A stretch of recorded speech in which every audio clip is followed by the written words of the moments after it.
Okay, if you've got a question, raise your hand and we'll come round as many as we can. Adrian, do you want to kick things off? Thomas, was today, especially with your record here, just about getting the win and you can go from there?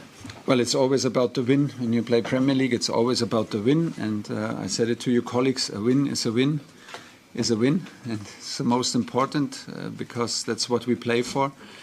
And of course, it's very important to build now confidence, to build up belief, to build up an atmosphere, and also to be open for improvement, be open for criticism, because there are a lot of things to improve, but there are also good things to take away. Like you said, like we struggled in the last years with Chelsea to steal the points here and to win, and we got all three. We got a clean sheet, and from here we go. What do you feel? Maybe in terms of how you attacked, what's your kind of assessment of how you... Well, it was difficult in the first half. In general, it was maybe not the most exciting Premier League game in history of Premier League. 7 minutes of extra time in first half, 10 minutes of extra time in second half tell pretty much the story. A lot of interruptions, a lot of... no team could really find a rhythm. So Everton defended very deep in the first half. We struggled with the switch of play. We struggled with the moments to understand the moments, to feel the moments where it for the change of speed, for the switch of play. We were like, it seemed like that we did not want to do the decisive mistake, so we did not take the risk that is sometimes also needed in the last 25 meters to open a space up. But it was in general okay from outside. Second half we had simply, I think, not enough movement on the ball, and that created a lot of ball losses from which we suffered. And then the game was like, I don't know, stuck in between the halves. It was not in our half, it was not in their half. And at some point, this is first match, away game. You hang in and you do what's necessary to keep a clean sheet and get the win. Gentlemen. Mr. Tuchel, Thiago Silva is turning 38 next Yeah. month. Did you ever work with a player that fit on this age? Maybe I never worked with a player in general that age, so he's the fittest one I have ever trained in that age. Yeah, but in general, you know, we had like all three of our players in the back three were like in their 30s. Both number 6 are in their 30s, and we could see also that we struggle in general a bit physically in the end of the match. We will see. We need to improve also our physical level. We need to improve, and we will improve. We can also be confident that we will improve. We are on it. Thiago is a key player in the middle of the defense right now, but like I said, like we need to move more on the ball, not off the ball, but on the ball. We need to move more, to invest more physically with more runs, and it will come by more training and by more games. Adam Newson. Thomas, I know there were quite a few players not in the squad today, but one of those was Marcus Alonso, and there were reports that he asked not to be in the squad and it was supposed to move to Barcelona. Yeah. Is that the case? That is the case. It was like he tries to leave, and we agreed to this wish, and that's why it would not have made sense to put him on the pitch today. He would have been on the pitch otherwise, but I think in this situation was the right thing to do. Back. Thomas, you mentioned how important it was to get the result here. You had another tough game there at the end of last season. Yeah. Is there any particular attributes needed to get a result at Goodison Park? This was a team who only just stayed in the Premier League, but you admitted what a tough fixture it can be. Yeah, it was a very tough fixture last season, and we did the one mistake that brought Everton 1-0 ahead, and then we could not score. We could not find the back of the net. Pickford was fantastic at that day, and then you drive home and you don't know really why this was necessary. So today is the other way around. Maybe you just, for us, it was very important to get the opening goal, of course, because in general Everton defended very deep, and if you play against the whole block and with a lot of discipline and a lot of effort, it's always difficult to find a chance, and you need the one-on-ones, and you need the quick accelerations and full belief in in your game and a bit of a freedom. And yeah, there are still things to improve, but yeah, with a bit of luck and the right spirit and passion, we managed to win, and to start with an away win is a fantastic result. Okay. Ben, first game of the season, congratulations. 3 points, clean sheet, couldn't have gone any better, could it? No, of course. You know, when you come in here, it's a very tough place to come. So to get the 3 points was the main objective today. We know we've got things that we can work on as a team, but the 3 points was the main thing, and we're all very happy. How did you feel, how did you feel coming back from injury? Yeah, amazing. You know, I've worked for a long time to come back from the injury, and you know, I had a long pre-season, you know, to work hard, and just to come back in the Premier League with the boys and you know, seal it off with a win was you know, a really good feeling. We've seen 3 of the new signings play today. How good is it to have them in the squad and see them inputting into the game? Yeah, really good. I mean, amazing to see them all having great, you know, impacts on the game, and you know, they're bringing a lot of strength into the squad, and you know, going forward, it's going to push all of us to keep working. And you know, I've said it a few times before, when you bring quality players in, you know, it gives a boost to the group, and it's done that today, and hopefully it will continue. Tottenham next. You looking forward to that one? Of course, it's the big one, isn't it? So yeah, Tottenham at home. You know, we're all buzzing for that, and we've got a week to prepare. So you know, we're going to work really hard this week to try and get the 3 points there as well. Thomas, solid performance today. 3 points, clean sheet. Was it the best way you could have started? It could have been better in many areas and many situations, but there are good things to take from, like you said, clean sheet and the win on a stadium where we struggled over the last years to get wins and get 3 points. So it's the best, you know, to start with a win, because it builds confidence, it builds to build an atmosphere from there, and also be open for improvement.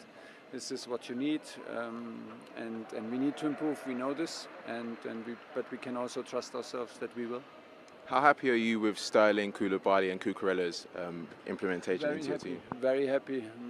Koulibaly simply showed his quality, his experience and his courage. Today struggled then physically. Raheem played the whole match, looked very sharp until like it got a bit too tough for him also physically. He's still not in the, he came late like Kalidou as well. But looked very sharp. I'm very happy, and Cucurella, Mark was very strong in the last 20 minutes to escape pressure, to keep possession, to switch sides, switch of play. Was very strong. I'm very happy. Only trained once, didn't train the last week with a team in Brighton, so was from all 3 impressive. It's good that they're here. Chilwell, he obviously won the penalty. How happy are you to see him back as well? Yeah, everybody is so happy. He worked so hard through pre-season and even through his holidays after his injury to have this possibility. It came maybe a little bit early. You can see that he still lacks the rhythm and the full confidence that you get from games. But there's also no other way than letting him play, giving him confidence. And from here we go. It will give him for sure a boost that he was involved in the decisive goal, and yeah, we will stay patient with him and build him up that he becomes the strong player he was before. Koulibaly, we saw him come off a bit earlier. Is that just caution, or is there something to worry about? I think it was. My belief is that it was cramps and no injury, so hopefully it's like this.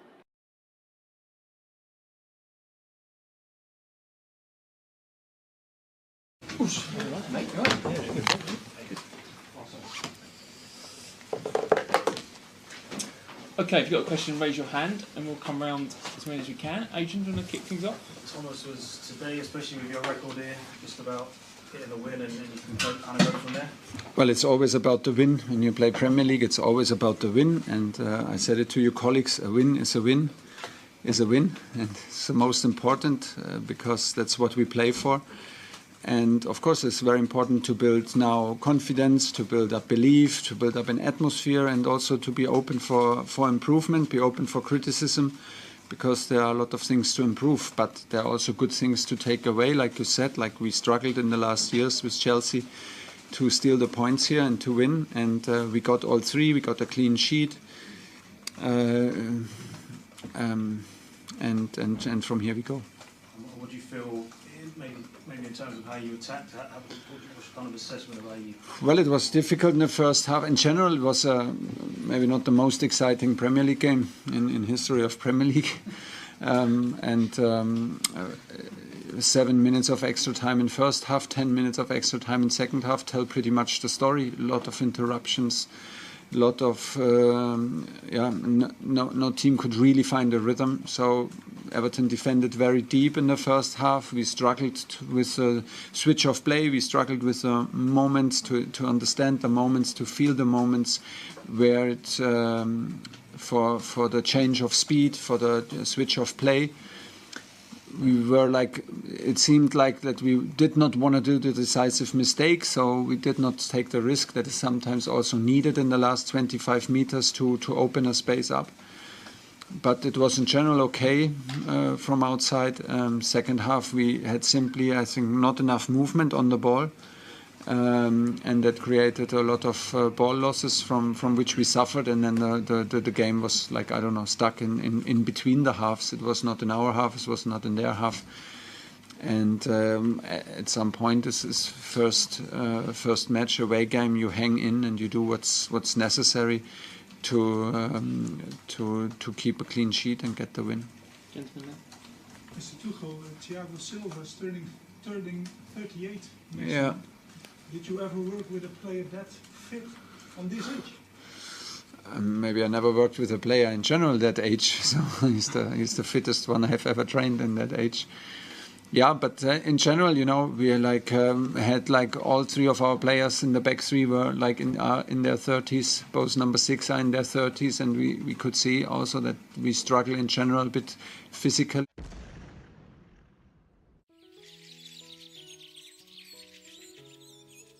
Hello, good morning, good evening, good afternoon, good whatever time it is in your location.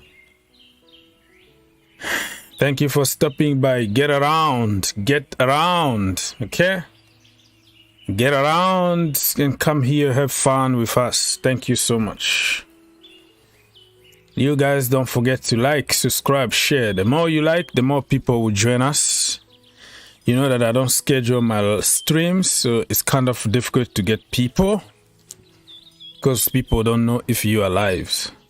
So the more you like, the more people will join us, and that's it. All I'm asking from you is just one click.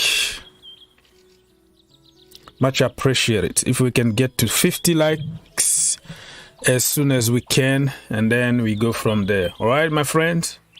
Good. So how everybody's feeling this morning?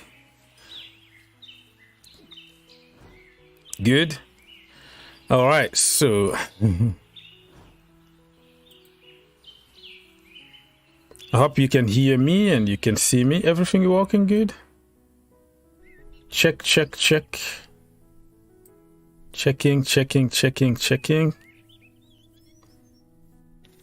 It's sunny outside, but it's cold inside. How about yourself? All right, so much to cover today. A lot of stuff to cover in the community. In the community of football, I mean, we're going to talk about the Premier League. The weekend was crazy, right? It was really crazy on the weekend.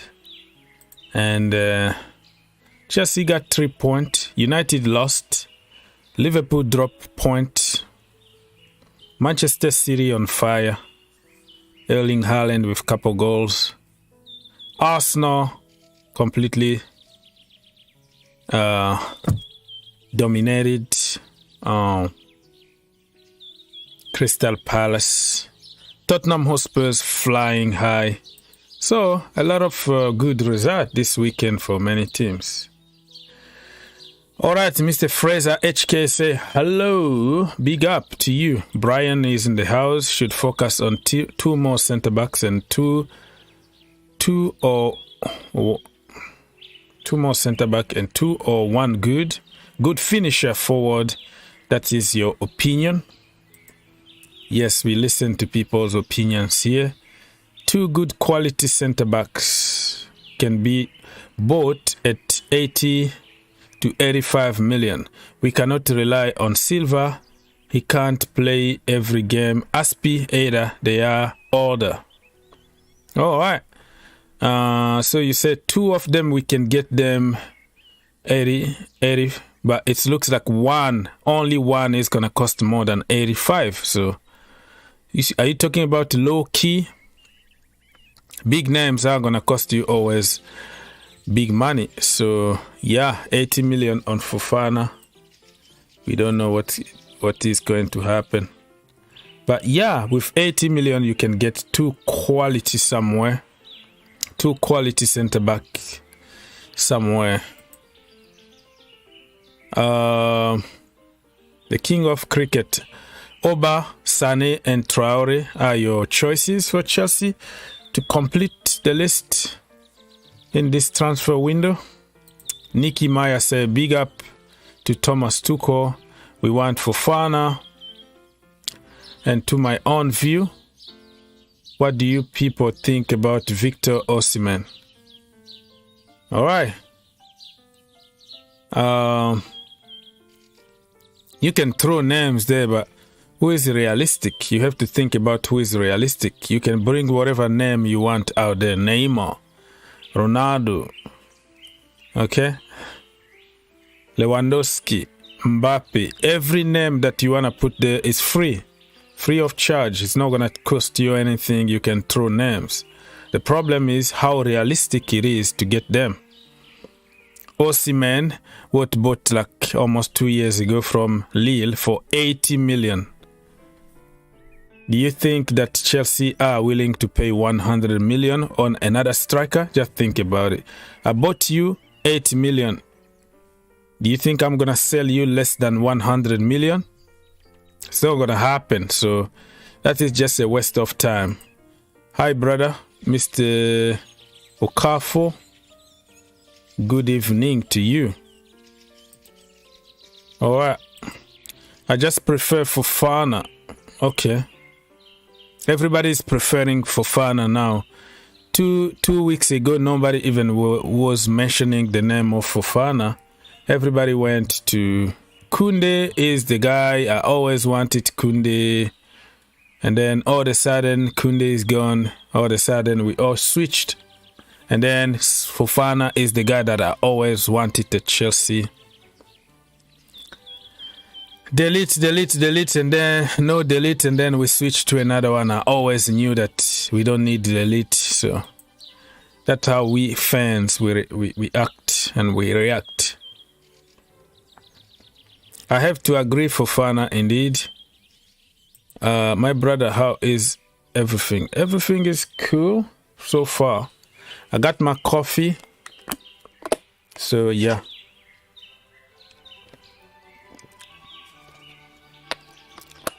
All right. Mr. Chelsea OG people.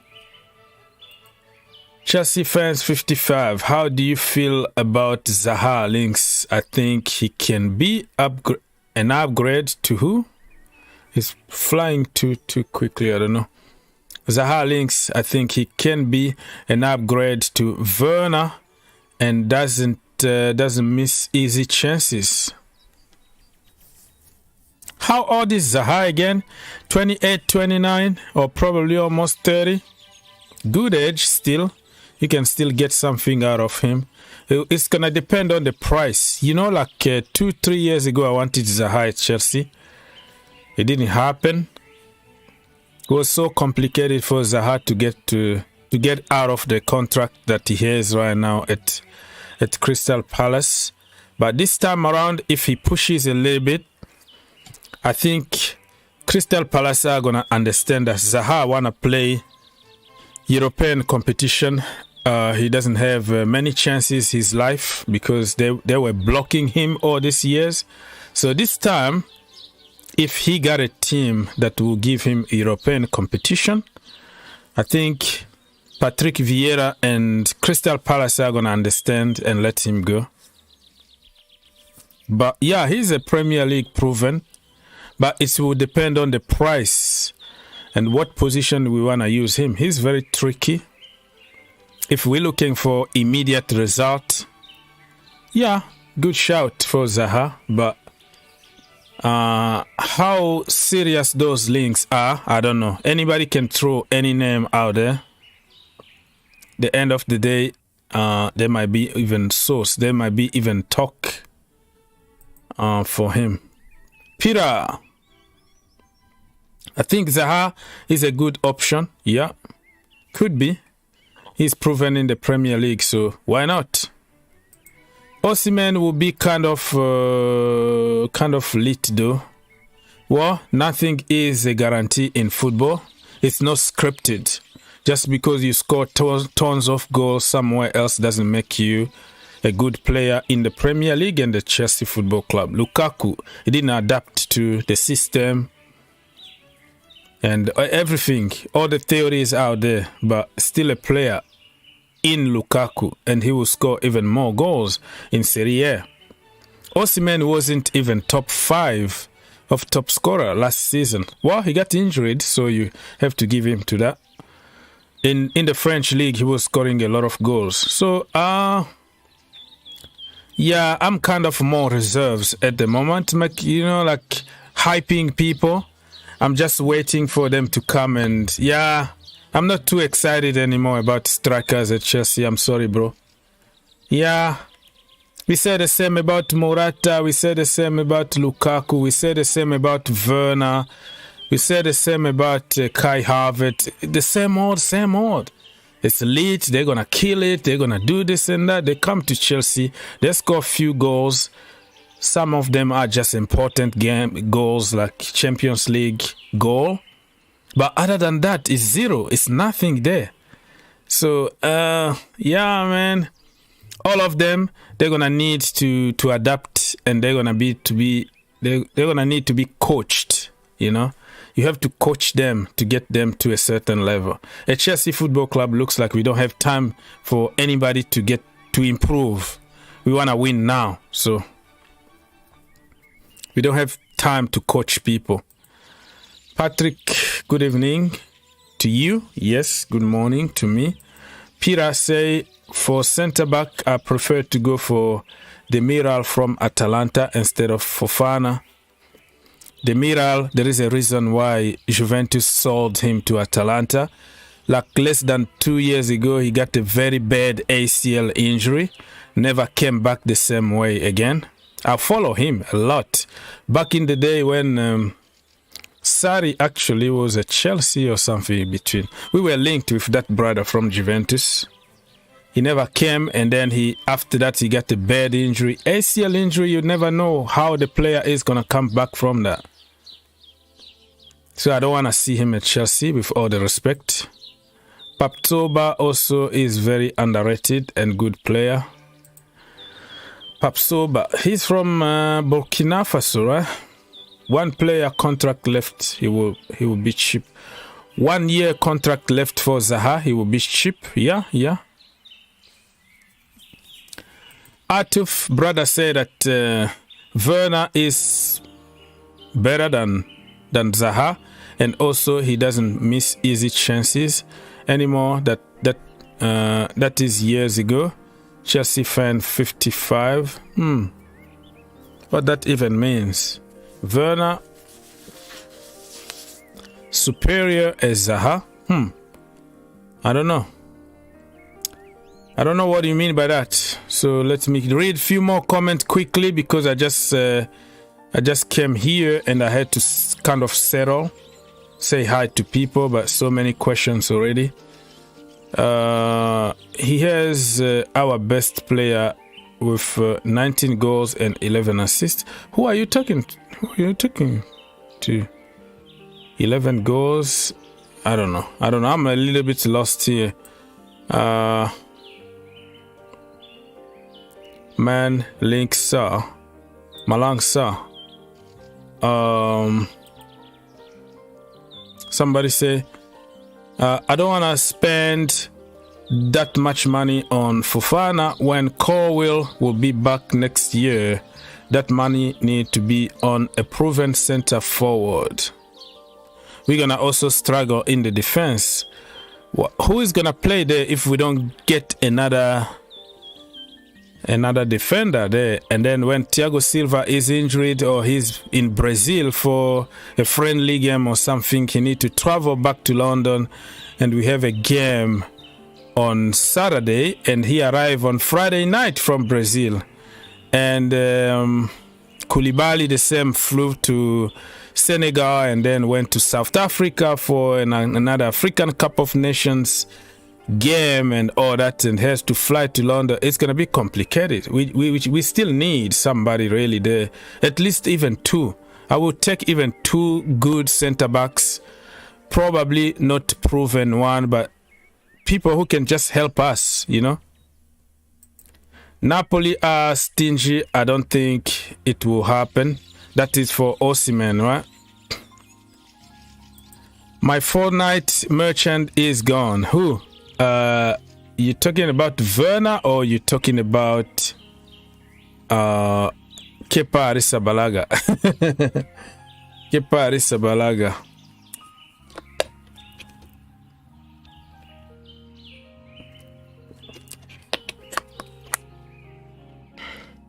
Okay, people, a lot of comments. Probably not gonna read everything because I have to keep up with the show. And not only read comment. We have to talk now what happened. So Matt, nice to see you. Tycon, Benjamin Sesko. Sesko actually is joining RB Leipzig from Salzburg because they are the same group, so they are brothers. Moving from one Red Bull to another Red Bull is a very easy operation. So they are buying him, but they're gonna get him in 2023.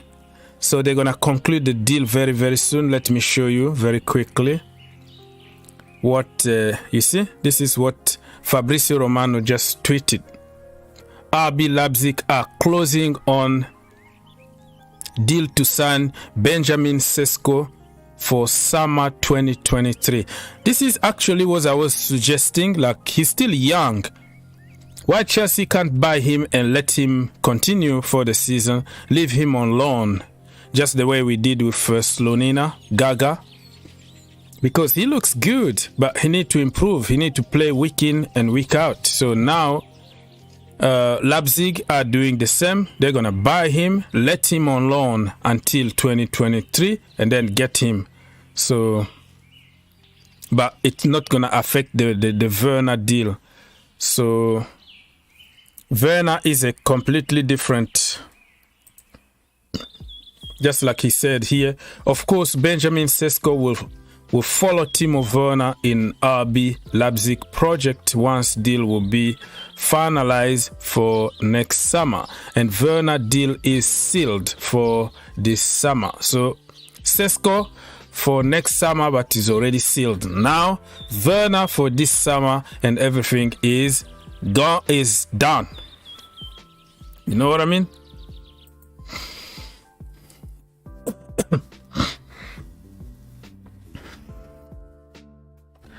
All right, few more questions, people. Thank you for stopping by. Don't forget to like, help your brother get 100 likes. What's going on with people?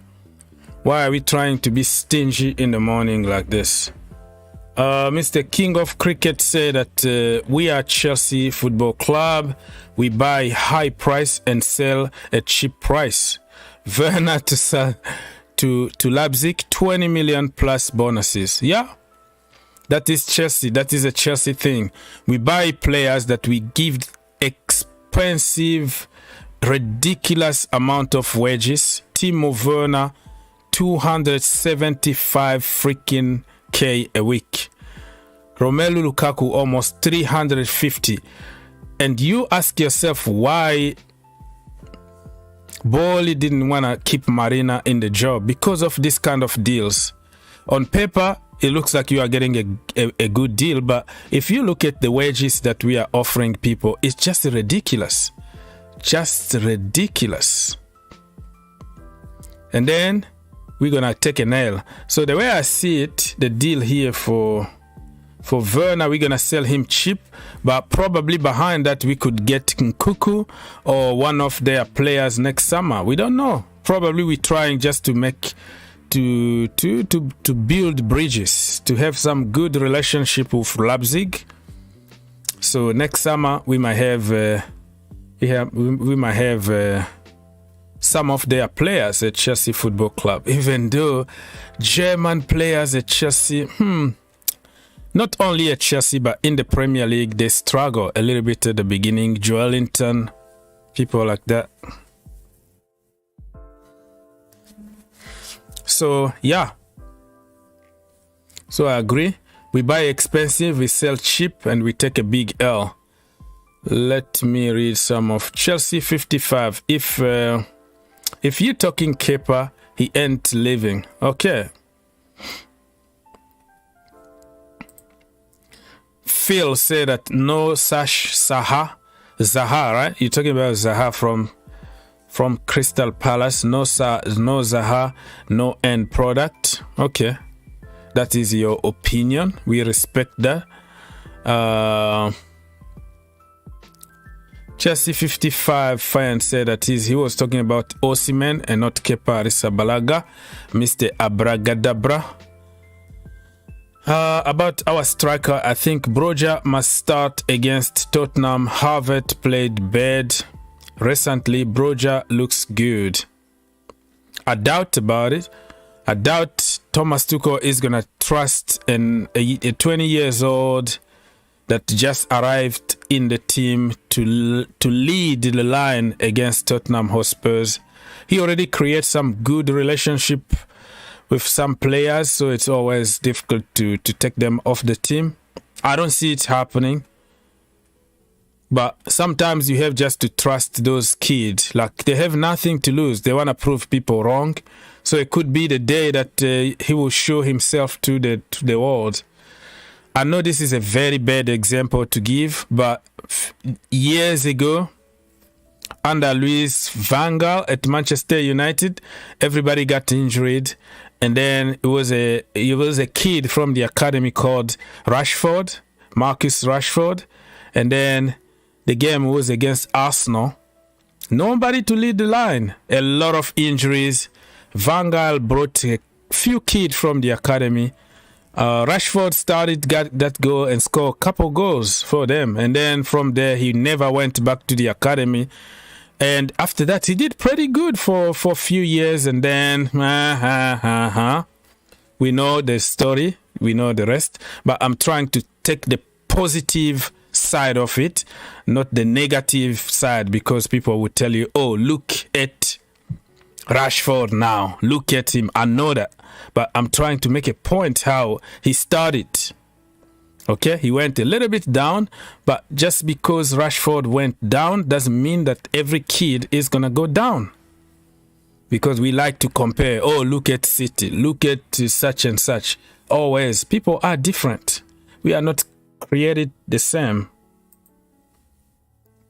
It's a disgrace to think Chelsea with Zaha, the drama king, all he does is complain and throw tantrum in the game.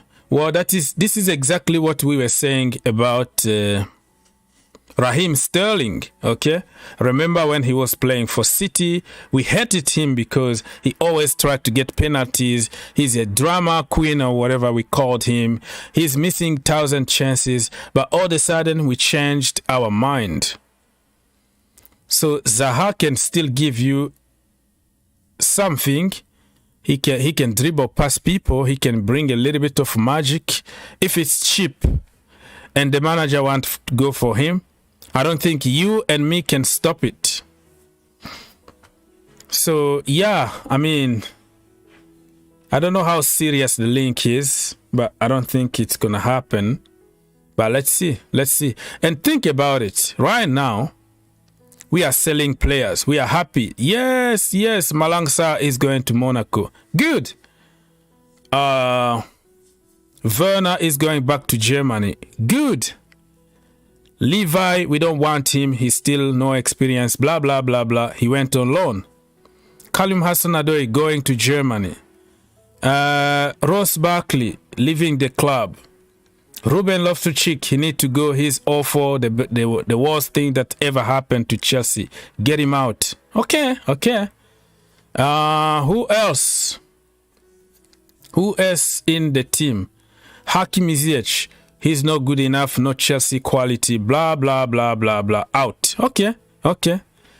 Christian Pulisic, inconsistent. Not good enough. He's down. All right. So we want to sell everybody. So who is coming? Who is going to be on our bench? And do you think if we buy 25 players right now, they're going to just be perfect and not make mistakes and all of a sudden gel together and boom, win titles? Just think about it. It's easy to make theories and narratives on social media, but if you look at it, we need a strong bench. And somebody like Malang Sarr can just help you do the job that you need him. Ethan Ampadu, he's English or whatever, British, not good enough, academy, 1. Get him out. All right, everybody is bad. And I don't know how sure those experts on social media think that everybody that we're going to buy now is a baller and what we got right now is just a piece of garbage. Think about it. So we're going to regret for letting some of them go. And the same people are going to flop and say, I wanted to keep him. Just the way they say for Tammy Abraham and Tomori today. Because they are not there and they prove people wrong somewhere else. So if you want us to sell and get other players, it's going to be like Tottenham Hotspurs back in the day under Andreas Vias, right? AVB. They bought like 12 players from everywhere. Capua, whatever, Soldado, Paulino. Look, the money that they got from Gareth Bale, they bought, and they always got relegated after that. So for people who don't understand football, it takes time for people to gel. To make a team, it's going to take years, even if we get 25 so-called perfect world-class players from here and there. It's just not going to happen overnight and we start killing everybody and win every trophy. It's going to take time. It looks perfect on the computer though. On social media, you know, it's a banger if you insult kids and bring all new play. You got a lot of good reaction, right? A lot of likes and people, yes, amen, what I'm talking about and all that. But the reality is completely different on the pitch. So yeah, we're going to sell everybody. And who is coming? And who is going to be on our bench? We need those so-called dead wood with a lot of experience from the bench to help the team.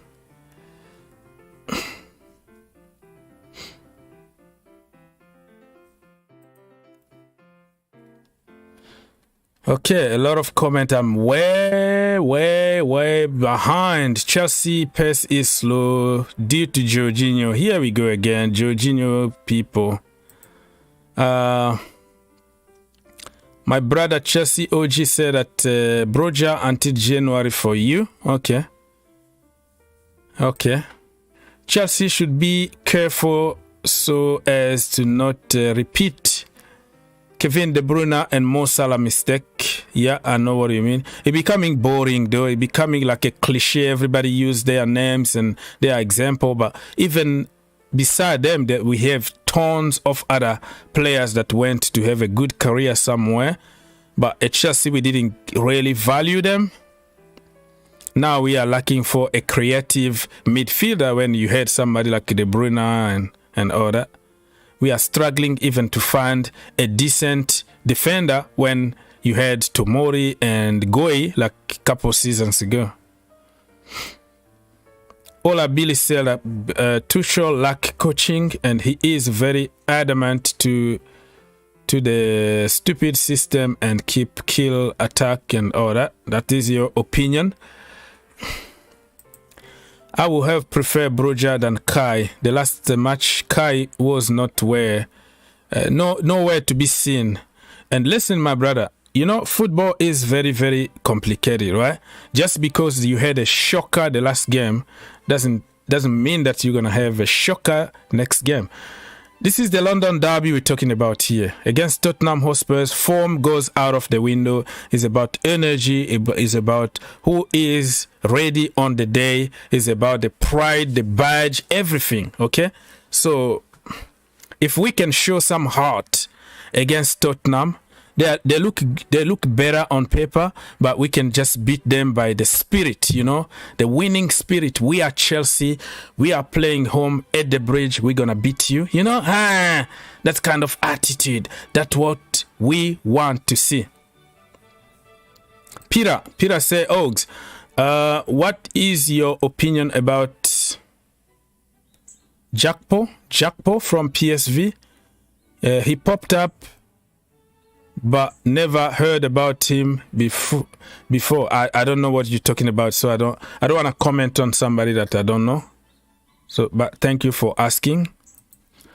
Every club has their own problems, Ogs. Liverpool luckily drew against Fulham with 4-3-3 formation. Okay, yeah. But how that says to be compared with Chelsea Football Club? Liverpool was just on the day. It didn't work out. But for Chelsea, 2 years, we are struggling with structure. I know you want to bring the structure issue here to say, look at them losing, dropping point, playing 4 at the back. It's not about 4 at the back or 3 at the back. It's about tactics. It's about the opposition. It's about what you're trying to do. Let me show you something, right? I hope I can find it. Let me show you something very quickly. Okay, so here we go. You see the difference between Manchester City and Chelsea Football Club. This is Manchester City. Kevin De Bruyne. He already saw the run from Erling Haaland.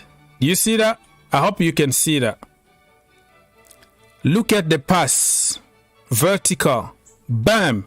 He knew the gunman is going to do some damage.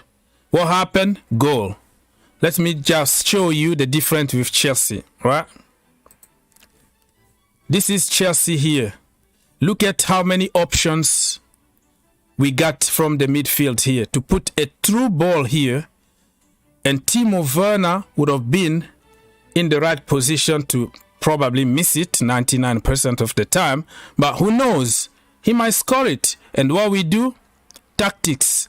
Our tactics is going to push us to the side. Bam. Play this guy here from the side. I don't know if you can see that. So, my friend, it's okay to make theories, but yeah, I can't put it on the screen, the whole thing. But you got the idea, sir.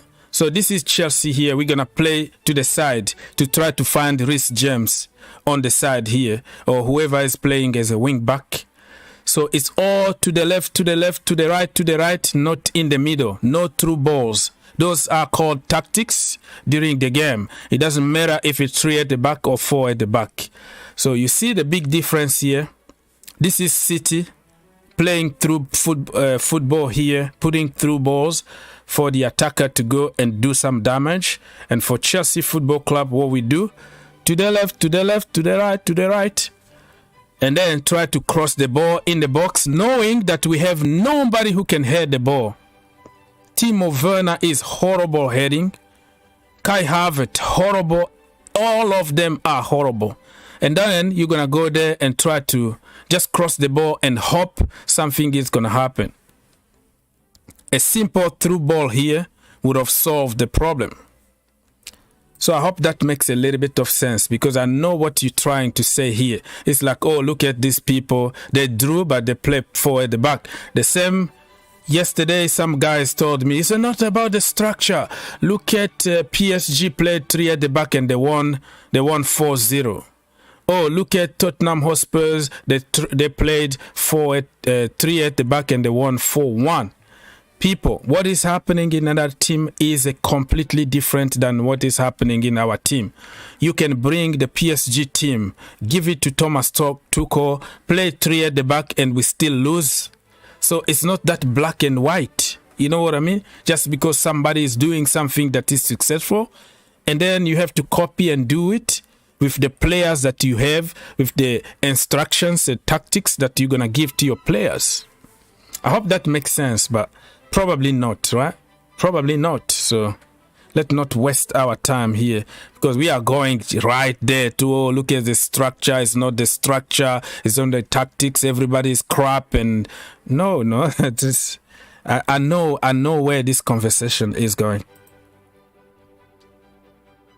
Because everybody is going to try to protect what they want to push the narrative they want to push.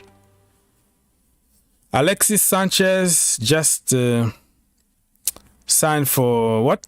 For Olympique de Marseille, right? OM, yeah, not OL.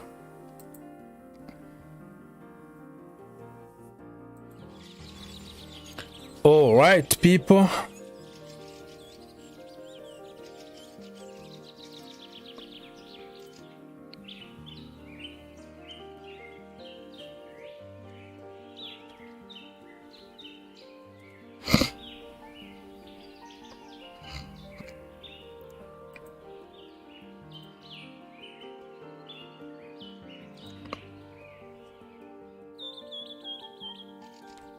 Pepsi is in the house. Twitter fans are like Beverly Hills housewives, bro. Yeah. They keep flip-flopping in their flip-flops. Exactly, man. We always flip-flop depending on the narrative that you try to push. We need 3 more signings. Defender, creative midfielder, and a striker, according to Michael. Pepsi. Tuchel ball is so predictable. Yeah. Sideways and inshallah cross. And, headless chicken, turbo Timo. And yeah, we cross. We keep on putting balls in the box, knowing that nobody is good at anything there. Probably try to build, or probably try to put a through ball, and somebody somehow can score. Cross and hop. We need to take risks, take long shot risk passes. Yeah, long shot. Kovacic will try 1,000 of them, and one of them is gonna be a golazo, but we don't know how to shoot. I have to agree with you. Ola Billy said Tuchel needs to learn how to give freedom to some players. Yeah, freedom. Give them freedom. That is the key word there, freedom. Allow certain players to be themselves. They can do some damage without even getting coached. They can do damage just by being the right position. Allow them to be free on the pitch. Look at even Pep Guardiola, how he completely changed his tactics at the moment. Haaland is a free agent. He's living in freedom. Did you see the game yesterday? Like, it doesn't look like Pep Guardiola anymore, because he understands football is changing, and if you want to win something, you have to allow some egos and some players who can just be them. Allow people to be themselves. Okay, so many comments. Mr. Lincoln said Chilwell is not fit enough yet. I hope Cucurella start, because Sunday match is going to be tough. But Chilwell played, 75 minutes. He looked good though. He looked good. Yeah.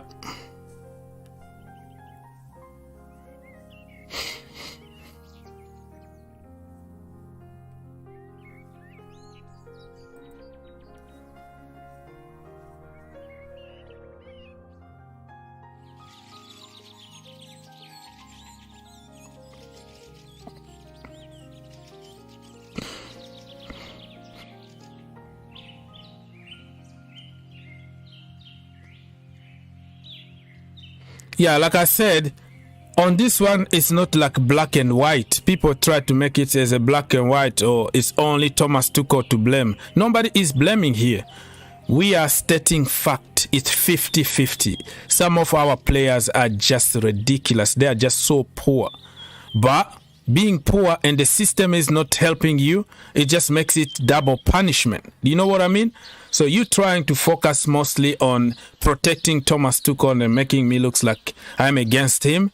But what I'm saying here is like, why can't we just try something different? Because with what we've been doing for almost 2 years now, it's not working, and we continue to do the same thing over and over again, assuming it's gonna fail just because we have bad players. You don't assume in football. Football is not scripted. You have to try. You have to take a risk. And we know that Kovacic, you just mentioned here, you know that Kovacic is that bad, or Jorginho, they can't shoot or whatever, but you have people there who can do something. You don't play them, and you're gonna blame only the players. You know what you're gonna get from them. You know sometimes you can get some true balls in the middle. You can get something from somebody like Ruben or somebody like just try something. I'm not saying that they are better than what we got, but why can't we just try something? We assume always it's gonna fail without even trying.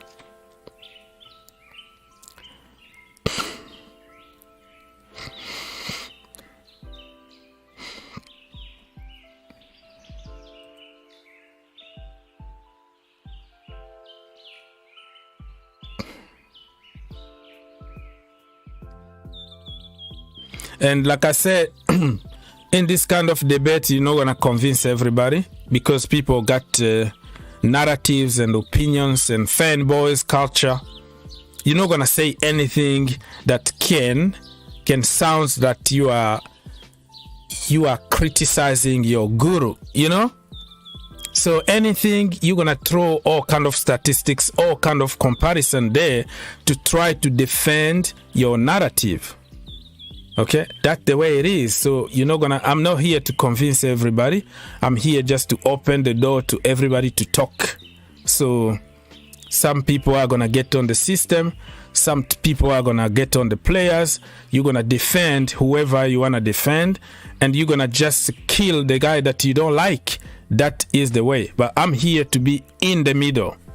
The system not helping, the players are poor. We just need to find the middle, because we can still get something out of those called dead wood, not good enough, you know. And keep in mind, even Raheem Sterling is gonna struggle. He started even struggling a lot in this same system. He need to drop way deep there to search for food himself. Run with the food. Before even he got into the box, he's already tired. So why can't we just make it easier for him and just serve him some balls in the edge of the box? So even Raheem Sterling is gonna struggle. You can bring Delete, or no, Delete is gone. De Jong. I'm always confused when it comes to Delete and De Jong. De Jong is the guy that from Barcelona, right? He's a midfielder. Even him, with what we're trying to do at the moment, I don't think he's going to be as successful as he was at Ajax or at Barcelona. So at some point, some coaching is going to be needed, and some system twist is going to be needed. It's simple common sense. People just don't want to admit it, because you're going to be in trouble if you question anything tactics. Herbert say, boo-hoo, Chelsea have a problem. Our season is finished, even before it started. Laid to rest completely by the Glazers. Yeah, Chelsea, we have problems, but we're still winning though. We have 3 points in the pocket. That's the most important at the end of the day. But you, Manchester United, pre-season Brazil. In pre-season, you were like Brazil. Oh, this time around, okay, Ten Hag is here. Ten Hag, we're gonna destroy people and all that. I told you people, this is pre-season. What happened?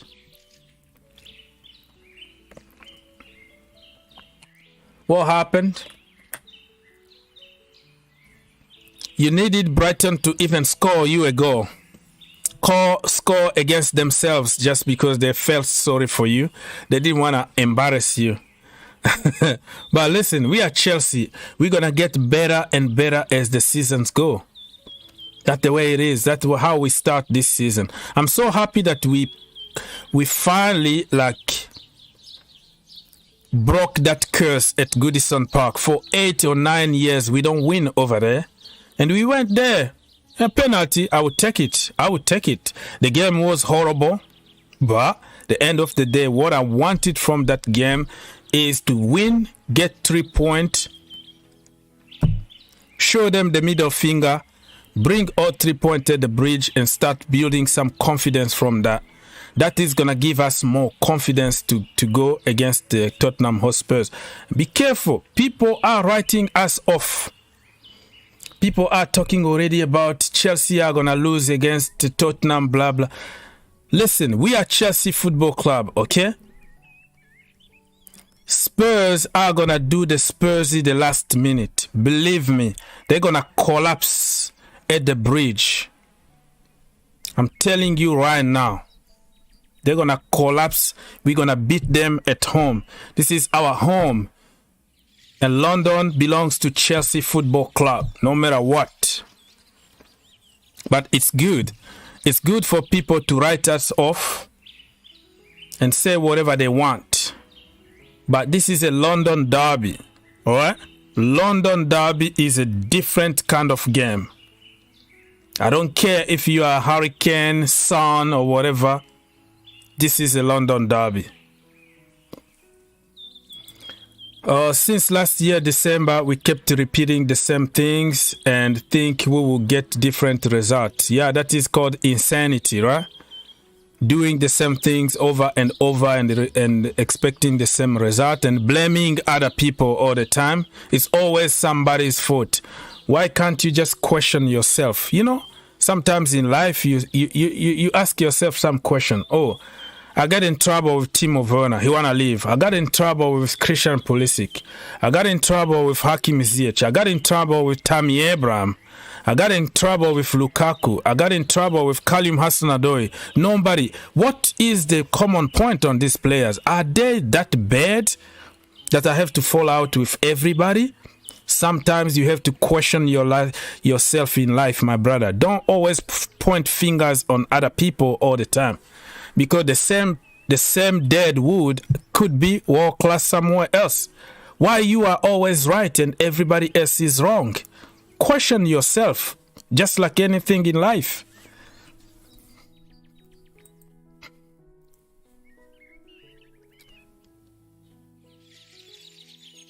Nobody is complaining. People are stating fact. You are trying to bring fight here. Nobody is complaining. Nobody said that we didn't win. But everybody knows, and even the manager said that we are open to criticism. So who do you think you are? You are not here to teach people lesson and how they should feel about football. You are taking it to the next level. Nobody is complaining. Everybody is telling the truth, stating fact. Okay? Why do we have to depend on Jorginho to score a damn goal for us, a penalty? We don't have to depend on Jorginho. We can beat certain teams like seriously if we just allow people to play football. So you're trying just to throw everything you can out there. Nobody is complaining. I didn't come here to complain. I'm reading questions and answering to people's concerns. Answering to people's concern because the same thing are going to happen and we're going to get eliminated from the Champions League or something. And people have the right to be concerned. You don't force people to feel the way you feel. This is football. I didn't see anybody insulting anybody here.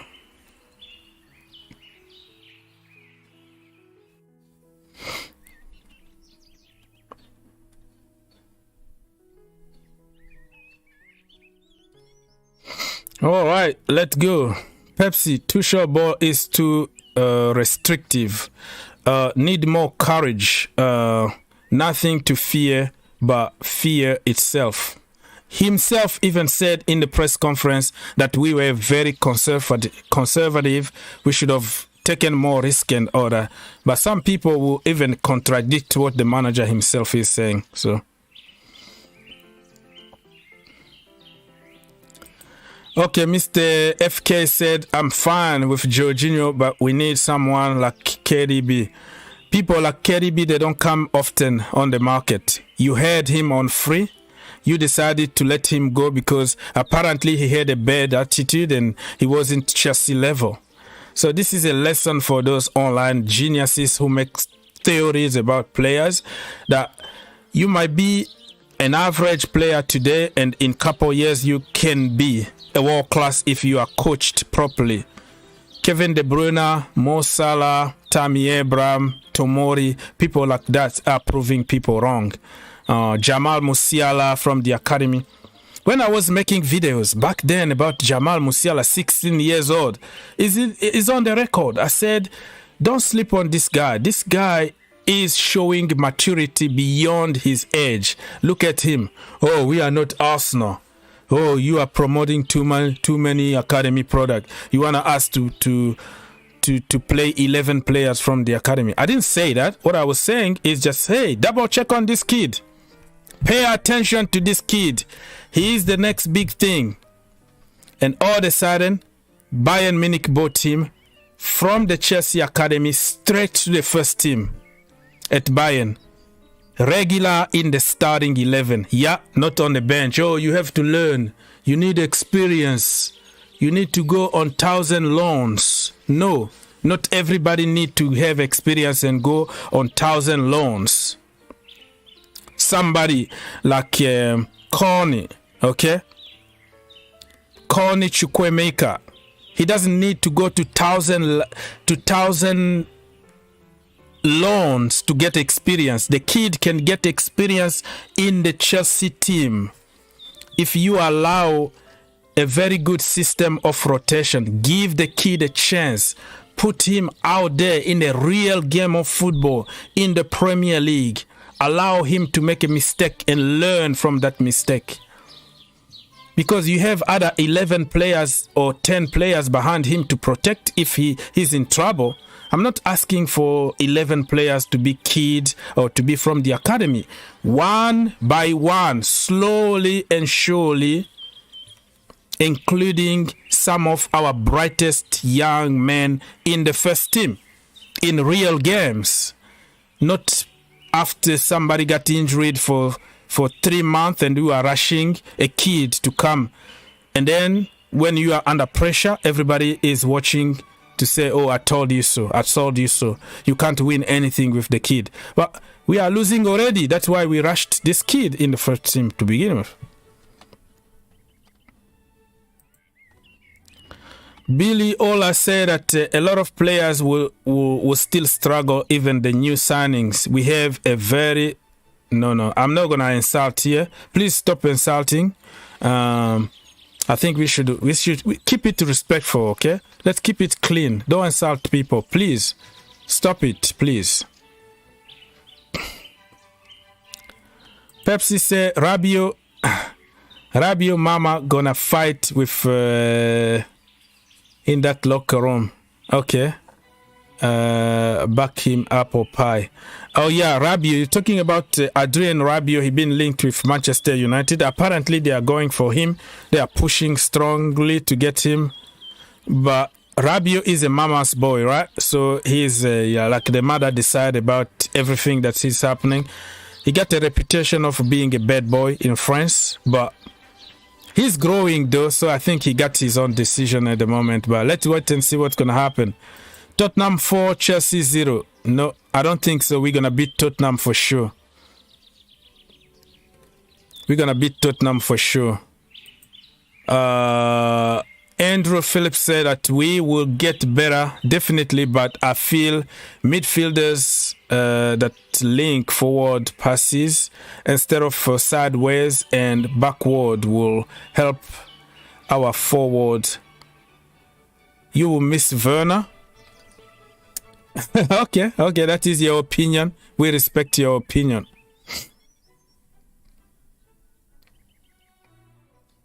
And this is actually a good point, Mr. Fan with whatever.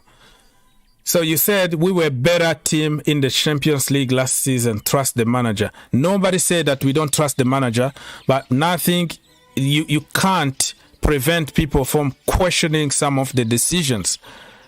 And then you are contradicting yourself, because if we were better in the Champions League, we won it. Even last season, we were very good. We were like 10 minutes away from getting to the semi-finals. That means the so-called dead wood were also good. All right? So all of a sudden, all out of the blue, everybody need to go because everybody is crap. How that is possible? You can still get something out of them by just twisting something. Our system, everybody knows, is defensive first. Cross and hop. We have to defend, clean sheet, solid at the back first. But there are certain teams that you don't have to park the bus. You have to go there and destroy them, like completely destroy them. Teams like Charlotte FC. Okay, you don't have to coach Chelsea Football Club to beat them. You tell them, okay, 4-3-3, boom, boom, boom, go there. I'm crossing my hand here. Go there, destroy them. I don't have to give you any instructions. Do you need 5 at the back against Charlotte FC? So if people question, there are some serious question here. People have right. Let me give you another example. 3-0 up. Okay? At the Bernabeu Stadium. 10 minutes to go. What you do? Ancelotti put Rodrigo. Okay? They put Valverde. They went for it. They went offensive. What we did? We put Pulisic. And then we put Ziyech. Awesome tactics, right? And then you can't question that. Why can't you just bring John Obi Mikel instead of bringing Eden Hazard, if that makes sense? This is an analogy example I'm taking here. Ancelotti is going to bring offensive players because he knows that he has nothing to lose. He needs to go for it. And we don't have to bring Hakim Ziyech and Pulisic because we are ahead. All we have to do is close the shop for the last 10 minutes. See the game out.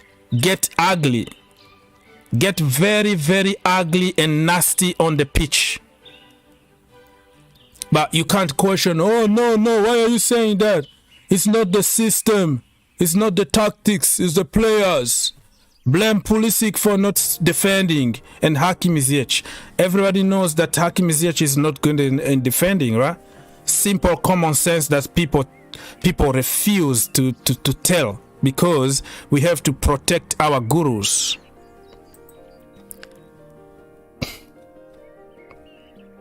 John Tayo say, I don't want Callum Hudson-Odoi to be sold at permanently, and if he goes on loan, it will be good for playing time. Yeah, the problem is the players that go on loan, yeah, you are there just to do the job. And sometimes they don't have playing time, not because of their fault, but because the manager might be wanting somebody else to develop because he's going to be there in the club for years, and you just came to help them do something. So they don't care about the time they're going to give you on the pitch, unless if they need you to do the job that you are paid to do. So for me, in this stage, I don't care anymore. Sell him with an option to buy back. Probably it's going to be a better option for me than loaning him out because he might not even have playing time. I don't know if that makes sense to anybody, but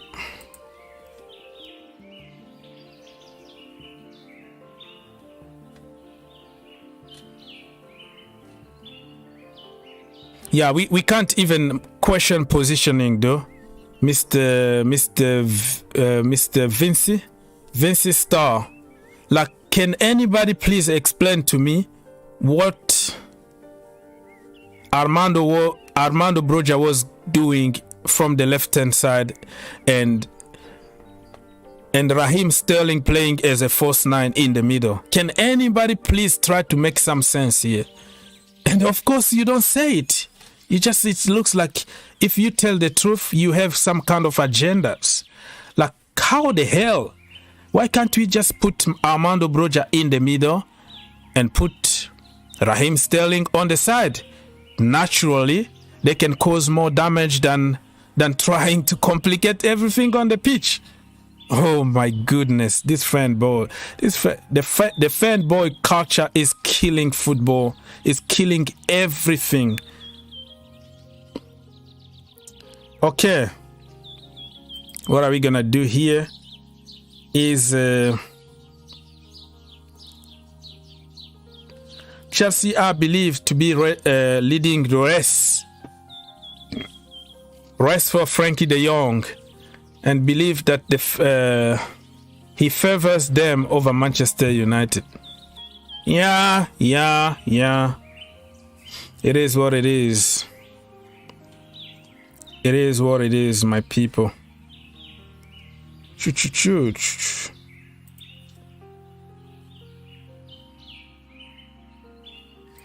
How come Chukwuemeka wasn't on the bench? This one, I have to be honest here. Probably he wasn't ready. He's still a kid. Just joined the team like 2 days ago. I don't think he was ready. But next game, I would like to see him at least on the bench. Thank you so much, Mr. Tao. Thank you for your support. Get more likes, guys. Yes, let's get more likes. Let's get 100 likes, people. Mr. FK said, and someone I'm looking forward is Gallagher. I believe in him a lot. That pivot. While Broja is our Haaland, if given a chance. If given a chance, that is a good point right there. He needs some run of games, you know, not 5 minutes, 10 minutes here and there is not gonna help. Yeah. All right, Mr. Vicky Star said that we failed to realize that half of that Chelsea team was for Frank. And I think that's why that game was crappy. Okay. So that is a Frank Lampard team. That's why we didn't perform good against Frank Lampard. Oh wow, that is another conspiracy theory there. I thought those players hated Frank Lampard. They wanted him out, so they were going to be pumped, you know, to beat him. But yeah, that is your theory, brother. That is your theory right there. Almost all the players are playing out of position. Yeah, you don't say that though. You don't say that. Everybody can see it. Everybody knows about it. They just don't want to admit it because it's not a popular opinion and they don't want to get in trouble. But somebody need to say it. Everybody is out of position. Kante, we sub Kante at Bernabeu. True. Tuchuleni need more and meet Tuchball. Yeah, I know what you mean. It's hard for certain people to understand what you're saying, but I can pretty much get what you're trying to say immediately. Depay will be a good signing for Chelsea if they sign him. Yeah. Probably we're gonna play him as a wing back though.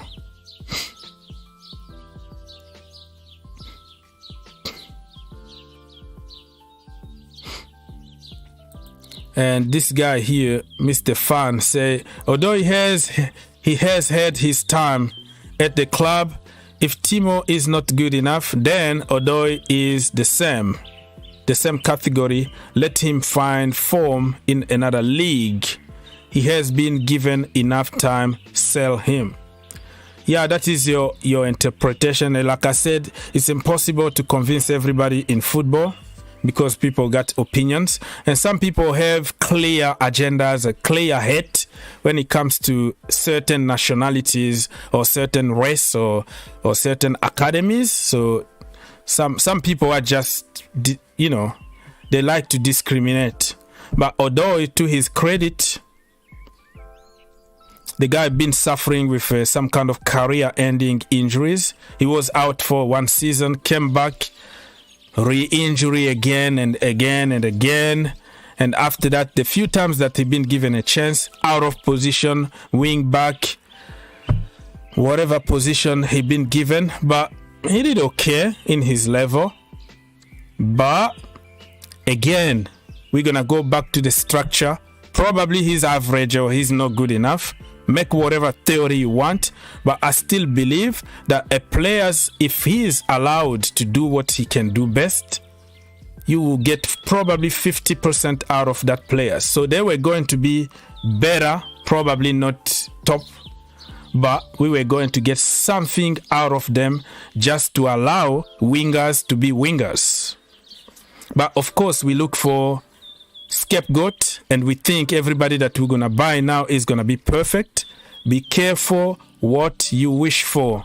We can buy whoever we want. They're going to struggle at some point and we have to support them when they are struggling. Don, my friend, Thomas Tuchel have a lot of to do and he must learn modern system of football to know how to use our players and place them. Let me read where. I lost your comment on my screen here. How to use the players and place them at the right position. Thomas Tuchel is to blame for all this mess. I'm not going to blame, like me, I always say it's 50-50. You can't really blame him for Timo Werner missing one-on-one. Come on, bro. One-on-one is your own skill right there. Okay? We missed tons of chances because the quality is not there. When we got to the final third, everybody is just like IQ 0. Like we don't have any IQ in the final third. But I have to admit, the setup is not helping them. So the setup kind of added more issues on the personal issues that they have. So for me, it's not 100%. It's not black or white for me. For me, it's 50-50. You have to look at it from different angles to understand that.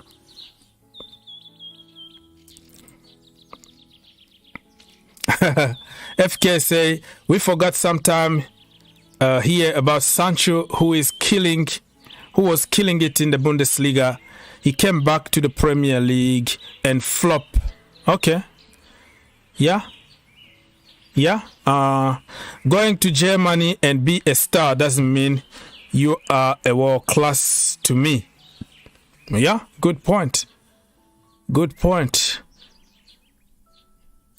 But also, football is not scripted. Like I said, just because somebody failed doesn't mean that everybody else from the Bundesliga is going to fail.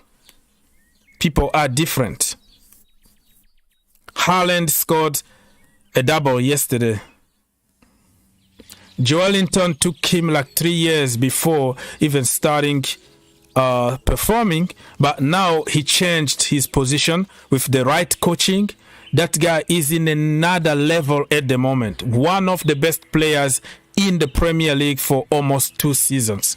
Look how much he struggled at the beginning in the Premier League. And that guy, I'm afraid he might even make it to the national team, to the Brazilian national team. That guy is in another level. Joelinton, wow. I can't even believe I'm saying this. I can't believe it. Joelinton. Joelinton of all people. That's how coaching can change people. It tells you the system can make a player world class or an average. Rudiger looked like the best centre back in the entire world playing under Thomas Tuchel in the system that fit him. He looked very average and below average under Mauricio Sarri and Frank Lampard because of the system. Clear, simple, common sense. But people don't want to admit that because of egos, because it's not gonna fit my narrative. So I have to look for red flags and blame the player. John, Thomas Tuchel keeps doing what he's doing. Chelsea is the mighty. Okay, get sacked. No. Yeah. See, Tuchel is insane. Broja on the wing and Sterling in the middle, first 9. That is another thing. I was like, goodness me, I'm not telling you that Broja is gonna score, but brother, sometimes do the right thing. Put Broja in the middle. Give him opportunity to fail. If he gonna fail, let him do something. My goodness me. It's just so frustrating sometimes, you know. And then everybody is gonna get into the on Broja and say, oh, this is what I'm talking about. He's not good enough. You've been hyping academy. Look at him. And ask yourself, what system, what position, and how many minutes he was on the pitch. He was there like for 10, 15 minutes, right? Plus additional time or whatever it's called. And you have somebody like Conor Gallagher. Conor Gallagher actually was there for 2.5 minutes. No, 1.5 minutes. Exactly 1 minute, 30 seconds. Jorginho was there the entire game. All right. At the end of the season, what people are going to say, Conor Gallagher got his chance. They're going to bring some statistic to tell you, oh, he played 28 games. 2 minutes is counted as a game. Use common sense, people. Use simple common sense. The guy was frustrated the entire game on the bench because we played almost 100 minutes against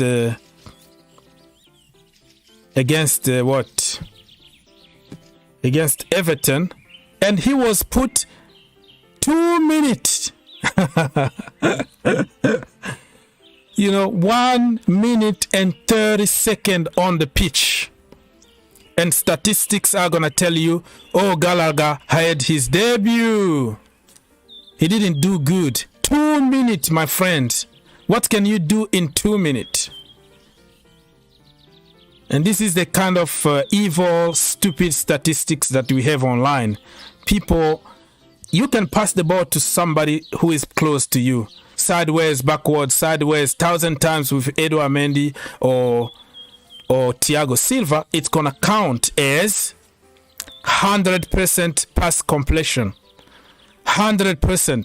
What did you do with those passes? Nothing. But statistics are going to tell you that he had 100% of pass completion.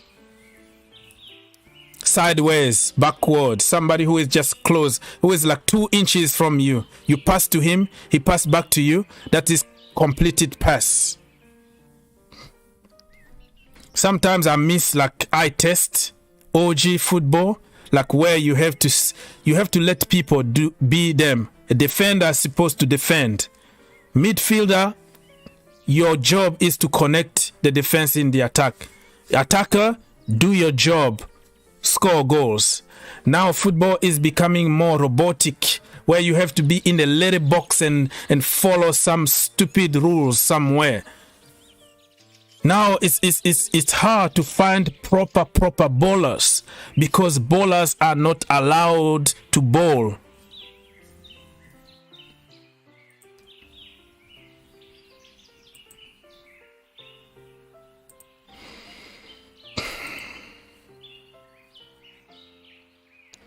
Okay, people. Oh man, Matthews Clark. I said De Jong because I'm tired of Jorginho boring football. That is, I'm reading some comment here. This is not coming from me before you jump on me. So Mitchell Matthews said, I said De Jong. So he want De Jong come to Chelsea because Jorginho boring football. But you have also to understand that De Jong is he's gonna need also time to adapt in the Premier League. Just because he's doing good in the Spanish league, or he did good with Ajax, that he's gonna do the same in the Premier League. Jorginho, you can say whatever you want. I criticize Jorginho a lot, but at the end of the day, he got the job done, right? He scored us a penalty. We got 3 points. That's it. All you need sometimes, get 3 points and move on. So he got us 3 points, and we need just to respect him. Won us the Champions League, won us Europa League, Super Cup, the World Cup, and all that. So, yeah, I criticize Jorginho too, but I also give him some credit because he's good at what he does. You know, we don't have better. That is Jorginho. You're not going to get the Fabregas kind of through balls. You're not going to get the Matic kind of, tackles and helping the defense. Jorginho is just Jorginho. You take him or you leave him alone. That is Jorginho right there. You got what you got. You know what I mean? So, let me read some more comments here.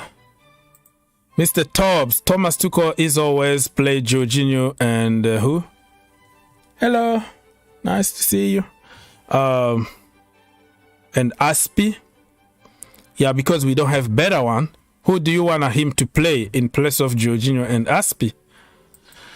The setup make them get tired before they get to the box.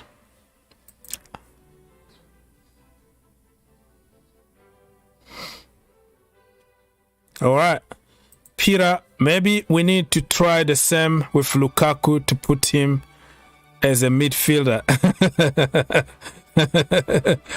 Okay. I see the banter here. I see what you're trying to do here.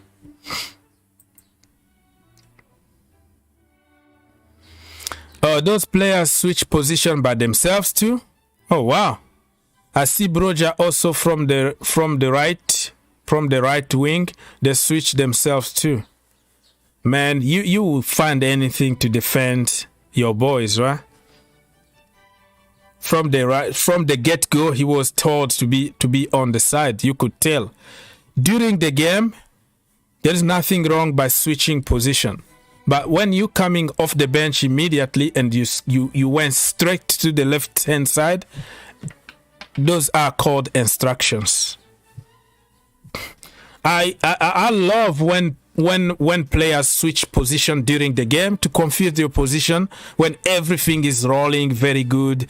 Hakim Ziyech will switch the other side. Callum Hudson-Odoi the other side, and they keep doing the same. It's good during the game, but it was clear that the brother was asked to be on the left. He didn't even change. They didn't even switch. It doesn't come from the players. And even the switching during the game, the manager need to instruct you to do so. Otherwise, you're going to be out. Those are tactics. It's called tactics. During the game, don't be afraid. Don't be ashamed of switching. Those are tactics. But if the manager told you to stick in this, do this and that, you try to contradict him, you are out of the team. You're not going to have playing time.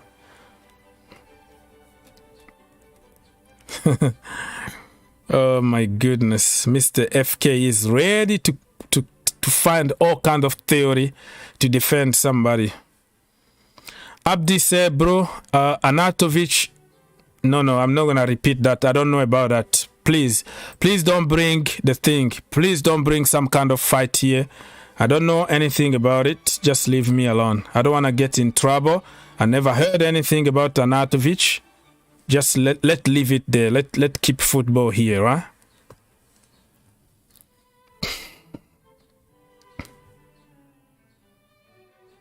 Yeah, Mr. Sok is telling us something important here.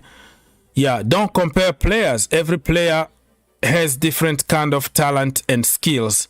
They all are not perfect and they still have weaknesses. Yeah, I agree.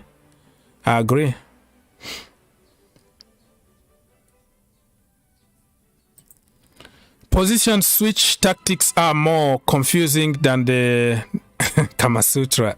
Come on. Broja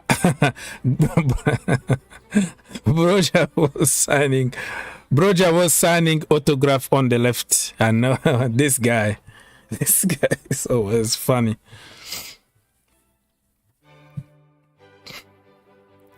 He's very, very funny, this brother here. Okay, so okay, let me see. People, we've been talking about Chelsea a lot. I try to talk about football in general, but the problem is most of the people that are watching are Chelsea fans, so they're gonna direct the traffic toward Chelsea. Chelsea talks most of the time, but let's go and check on what happened with other teams, right? Very quickly, we're gonna jump into the Premier League weekend actions.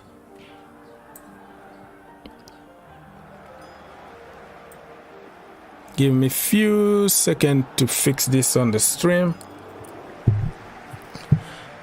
Okay. All right. I hope that I can figure out how to do it. So let's go for the Premier League. Oh, what the hell? All right, people. So we have the Premier League table here. Probably too big on the screen, but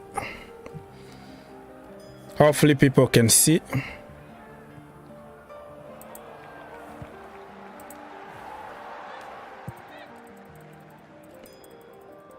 This Pepsi guy is a poet. He can troll, but very, very intelligent troll. He's a whole package. He's a character. So you see here, right? So Tottenham Hotspurs are top of the league with +3 on goal difference, of course, +3. Tottenham Hotspurs. Arsenal +2, 3 points. Bournemouth actually +2. Bournemouth beat Aston Villa, if I'm not mistaken. And Manchester City are 4th, +2. So you know what? If the league finishes right now, Chelsea are out of top 4 with the same point, but different goal difference of I don't know, +1 only. So yeah, and you know what Bournemouth are doing now? You know, like stop the count. The league is over. We are 3rd. We are going to the Champions League, and all that. They are going to the Champions League, Bournemouth people. Manchester City are 4th. We have Newcastle United who are 5th. +2, a lot of +2s here. And we have Brighton actually who are 6th with +1. Leeds United +1, Chelsea +1, blah, blah, blah, blah, blah. And then we have teams with 0 goal average. Brentford, Fulham, Brentford and Fulham, 9th and 10th. 11th, we have Leicester City. They have 1 point. Liverpool got 1 point. Manchester United are 13th with 0 points. Relegation battle, bro. -1. And yesterday they depended on Brighton to score a goal for them. So they didn't even score a goal for themselves. 14, Wolves 0. Everton 0. Aston Villa 0. Crystal Palace 0. Nottingham Forest 0. West Ham United 0. And Southampton 0 with -3. Yeah. So the first day in the office was good for certain teams, but not so good for other teams. So Chelsea are not even in the European places if the league has to end right now. They are not gonna make it even in the Conference League. Conference League is like 6th, 7th, right? Yeah, so we are out of the Conference League. Can you believe it? This is crazy, right? But listen, it's just one day. There's still 37 more games to play until next year in May. So this is not a sprint. This is just a marathon, slowly and surely. And when it comes to, let's say, end of March, April, now we start sprinting. You start getting as much point as you can so you can try to win the league. But hey, still time to go for it. Relax. Relax, relax, people. We have to relax. Okay. So, I'm gonna just remind you some results that we already talked about. We're gonna go from top to the bottom. We're gonna start by Sunday. I don't know if I can start by Sunday. Yeah, let's start by Sunday, and then we're gonna go slowly and surely until the end. People, thank you so much for your love and support. If you can help me get 100 likes before I leave, I will much appreciate that. Much appreciate it. So the last game, yeah, let's go from the last game to off Sunday, and then we're gonna go on Saturday, and then we're gonna finish by Arsenal on Friday. Very quickly, really.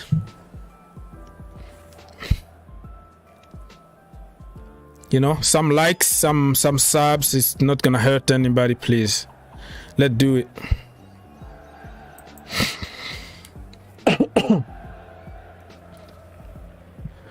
Okay, so let's start by Sunday. Like I said, West Ham against Manchester City. Erling Haaland scored two goals, one on a penalty, and another one was just a beautiful goal. Kevin De Bruyne with an assist.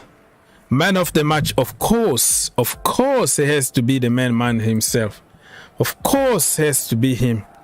2 goals, 0 assists, 2 shots on target, 2 goals. He's been very clinical, isn't he? Wow, 2 shots on target, 2 goals. That is impressive. Erling Haaland is awesome. So he didn't have any key passes. He didn't create any chances, but he did what he was supposed to do, which is score you goals. So the people voted for Erling Haaland 82.6%. The guy that followed him, behind him, Joao Cancelo with 11.7% of the vote. So Erling Haaland destroying the competition. It's nice to see, because you know he was under a lot of pressure, to be honest with you, when everybody is expecting him to score, because Nouman actually scored for Manchester, for Liverpool, and everybody wanted him to score, or they were waiting for the "I told you" moment, you know. I told you. You know how it goes. You know how it goes, my people. So let me go back here. A little complicated here. Yeah, so City, West Ham against City is what you can see here. Yeah, I'm not gonna get to more details because we have so much to talk about. So yeah, City 2 goals scored, 0 conceded. Kevin De Bruyne is in another level, bro. He is in another level. All right. So another game. Manchester United against Brighton at home. They lost. Pascal Gross with 2 goals for Brighton. Danny Welbeck had an assist. He went back to Old Trafford to punish his former club, United, and Brighton scored an own goal by Alexis McAllister, 68th minute on goal. Man of the match, Pascal Gross, of course, 2 goals. He had an amazing game. Awesome to see, man. Good stuff. Good stuff. So United are in the mud. Let me check on some statistics here. Check on some statistics. United actually had more possession, 62.9. By the end of the day, possession doesn't mean you're going to win the game. Shot on target, actually, United had 5 shot on target. Brighton only had like 4 on target. So yeah, those are just like the basic statistics. I'm not gonna repeat everything here because there's so much to talk about. There's 20 other teams to talk about. So yeah, let's go back to another game. Leicester City against Brentford, 2-2 at the end.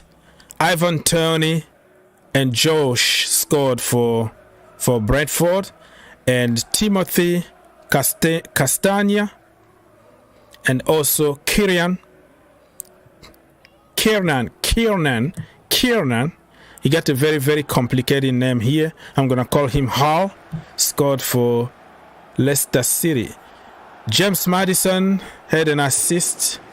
Jamie Vardy also had an assist, and Rico had an assist for Brentford. Ivan Toney, of course, was the man of the match. Some statistics here to have an idea what happened during that game. 55.4 possession for Leicester City, 44% for Brentford. Shot on wow, look at that. Leicester City had 5 shot on target, Brentford only 3, and they scored 2. All together, Leicester City had like 14 shots, and Brentford only had 8. Yeah, like I said, it's gonna be just some basic statistics here because otherwise it's gonna take us 2 days to talk about what happened this weekend. Let's go back to result. So yeah, those were the games yesterday, Sunday, 3 games. And Saturday, I think I'm gonna have to jump very quickly. Let's Fulham against Liverpool, 2-2 at the end. Nounes had 1 goal and 1 assist. Mo Salah had a goal through a penalty, and Alexander Mitrovic scored 2 goals for Fulham. Some statistics here. Mo Salah was the man of the match, by the way. Some statistics: 33.1% of possession for Fulham, 66.9 for Liverpool. Shot on target 4 for Liverpool, 3 for Fulham. All the shots together combined 11 for Liverpool, only 9 for Fulham. Mo Salah, man of the match, I already said that. So yeah, good game. Fulham are gonna have some confidence now because they drew against Liverpool. For other teams, Bournemouth beat Aston Villa. That one we're not going to really give more details about it. Leeds beat Wolves 2-1. Newcastle beat Nottingham Forest 2-0.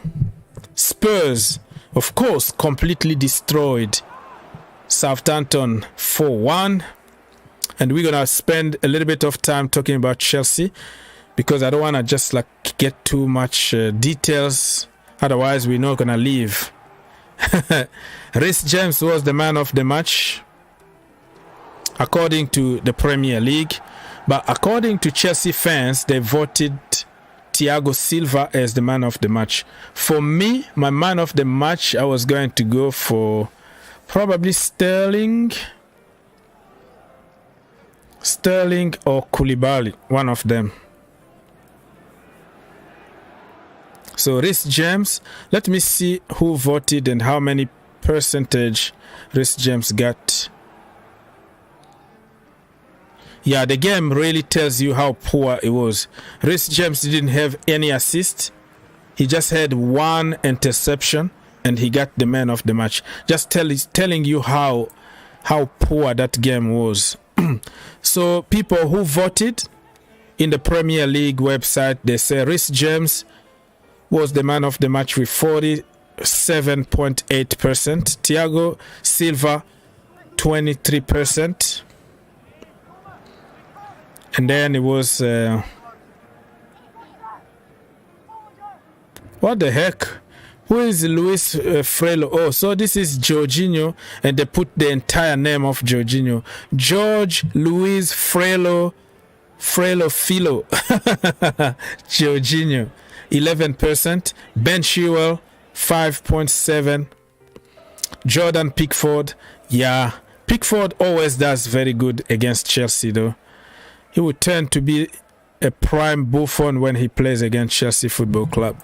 Some of the statistics here, right? Chelsea dominated the game, actually. 62.7% possession. Everton, 37.3%. Shot on target, I'm surprised. Chelsea had 6. Everton had 4. All shot combined. Chelsea had 15 and Everton had 8. All right, the game really wasn't in that level. Everton was suffering with a lot of injuries and all that. But you know what? I would take it.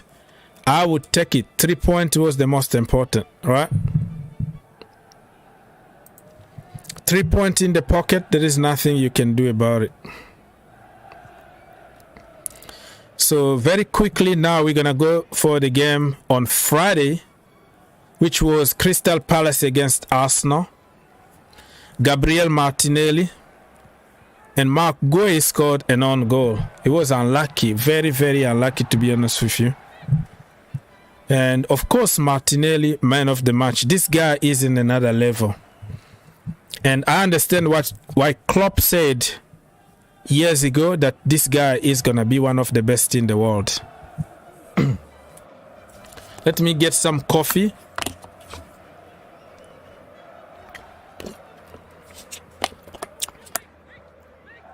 It's getting cold already, but this cup is pretty good though.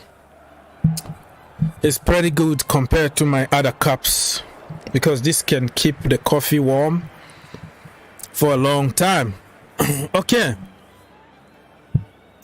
Let's go to statistics very quickly here. Crystal Palace actually had the possessions, 56%, and Arsenal 43. Wow, shot on target, 2 for Crystal Palace, 2 for Arsenal. You know, Palace were not lucky at all. It was going to be a draw or something. Wow. Equal even in total shot, 10-10. Oh my goodness, that was a good balanced kind of game.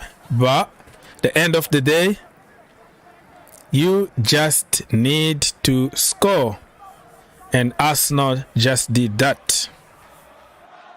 So people, As you can tell, we just went through the Premier League first day, or you can call it match week 1. So yeah, officially the Premier League is back, and we are back also. Anyways, few more comment, and I will be leaving here. Oh my gosh, what I just did. I was supposed to send the link to people. Nobody even reminded me of sending the link, but it's all good. But if you feel like calling us, you can do it for free. So we can have a conversation.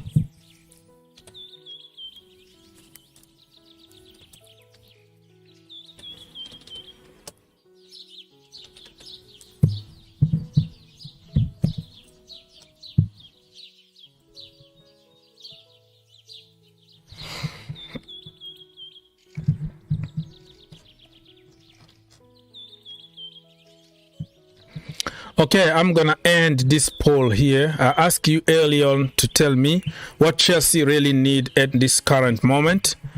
35% of you guys said that De Jong is needed. 34% said it's Fofana. 20% said it's between Aubameyang and Depay. 8% of you guys said probably we need other targets. Thank you so much for your participation. Much appreciated.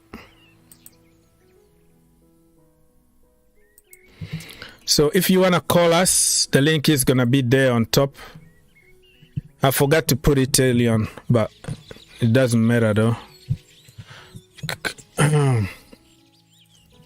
Mr. Ludichenko said, have a good day, my friend. Thought on Spurs against Chelsea Football Club.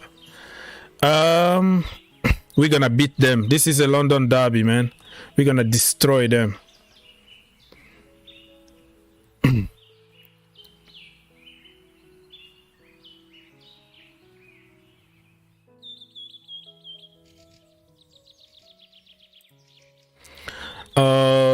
Idris, I didn't expect Jorginho to start in second half against Everton.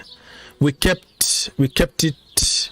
Why have someone on the sitting hungry for playing? So I kind of get what you're trying to say.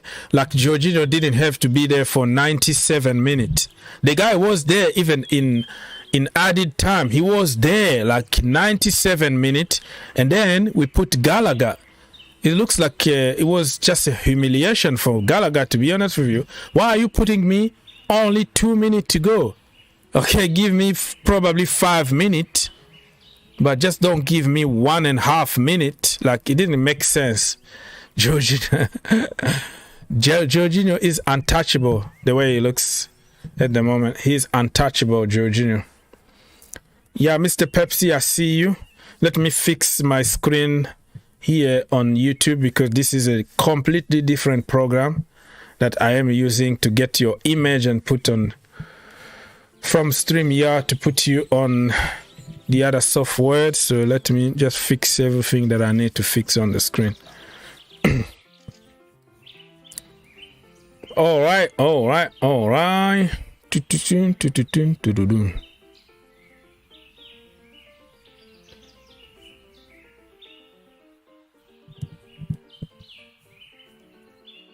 Anthony Taylor will be the referee for Chelsea against. Yeah, it is what it is. That guy won't leave us alone. But sometimes we blame him a little bit too much. We have just to get the job done, you know. When you don't score your chances, don't blame everything on Anthony Taylor. He's gonna just take advantage of every 50-50 to punish you. But if you go there and you do the job. You do the job, and then he doesn't have anything to say at the end. Did you see when we beat Tottenham Hotspurs like few years ago under Mourinho and Frank Lampard? You know, he didn't even want to give a penalty to Chelsea But clearly, Marcos Alonso got really knocked in the box. And Anthony Taylor had the audacity to give Marcos Alonso a yellow card. And when Son kicked the guy, Anthony Rudiger, he didn't want to even give any foul or anything. The VAR people had to call that brother to say, listen, this is obvious. Son just kicked somebody in the gut. You have to give him a red card. Like he was forced to do it. But he didn't even care. Not even a free kick. So that Anthony Taylor, sometimes we give him too much power because we don't get our job done on time. So let me see. Okay.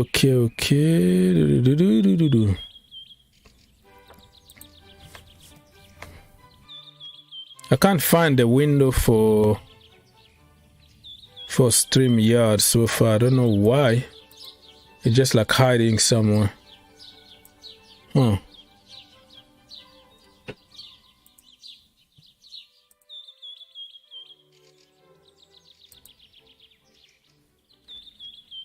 Okay, finally found it somewhere. All right. Now it's done. Yes, Mr. Pepsi. Test. Can you hear me? Yes. Yeah. My players, I feel they were hiding, like the avatar on your screen. Yeah, not good. I think we can do better. Yeah. But like we say in Germany, es ganz gut und es get besser. We can get better, and I am optimistic. Yeah, good. Okay. I know Chelsea fans are not happy with me at the moment. Please bear with me. This is what I'm asking. Please be patient. You really know how to use every accent in the world. That is exactly the German accent right now. I live in fashion industry, in Düsseldorf, Königstraße. I dance with Bruno. It's very good, and now I'm happy. I'm happy at Chelsea. I just ask you, drink your coffee and don't give up on me. That's what I ask. Yes. Hey, what coffee are you drinking right now? What coffee are you drinking? Colombian coffee. Colombia, yeah. Yeah, strong one though, because I needed some strong coffee. Like I needed to wake up in the morning. So how is going your side?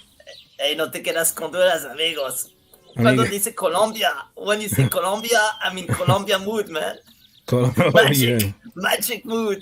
Colombia. Magic mood from Colombia. All right. White paradise, man. White paradise. Colombia. That's it. And listen, believe me, I'm not using some of. Hello.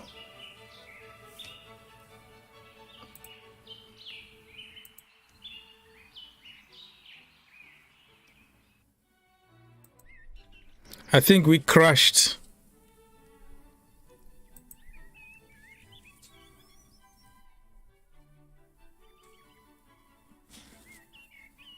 I think we crashed, people.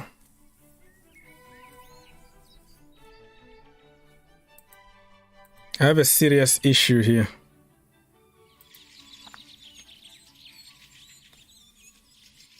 People, I just lost the control of the show. Nothing is working from my side at the moment. I don't even know where the other brother is. Mr. Pepsi, I apologize. I think my StreamYard just crashed. My StreamYard just crashed. So I lost Mr. Pepsi. I apologize for that. And yeah, this is just like a sign for me to just like leave or something. I don't know.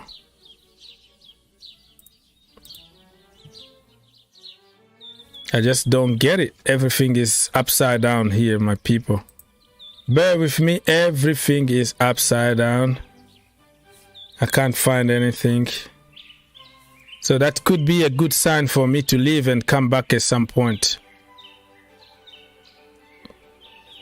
Victor, I see your comment. The problem is I don't. Can you everybody? Can you get me?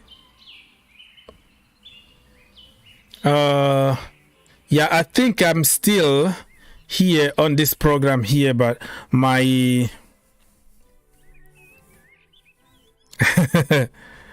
my Google and my StreamYard just crashed out of the blue. But anyways, people, so let me read some more comment here before I leave. I apologize for that. I will fix it when I come. I have time to fix it. Victor said, Werner leaves. 3 striker could not succeed under Thomas Tuchel. At what point will the fans start questioning the style of play? We don't have any dynamism in our play. None. Okay. He said that he can hear me, so some people can still hear me, but I'm not even in control. I can't even see myself right now, but I'm watching myself from another screen, from another computer, so I can tell that I'm still somehow there, but I lost all control here from my side, so I'm gonna have to go very soon. Mr. Lincoln said we are playing with the same system. It doesn't matter who comes, it will be the same. All right, let's hope that we can twist the system to allow my brother Chukwumweka to cook. Allow him to cook. Mr. Pepsi said Houston have a problem. Okay, Houston have a problem. We just crashed like Colombian, whatever. I don't want to pronounce it here, but you know what I mean. So, my people, this could be a sign for me just to leave and come back because I lost control from my side. I'm gonna have to try to do something in order to re-establish it. Let me try to fix it live here. Who knows? It's my work. It's my work, my friends. Let me see what I can do. Boom, boom, boom, boom. All right.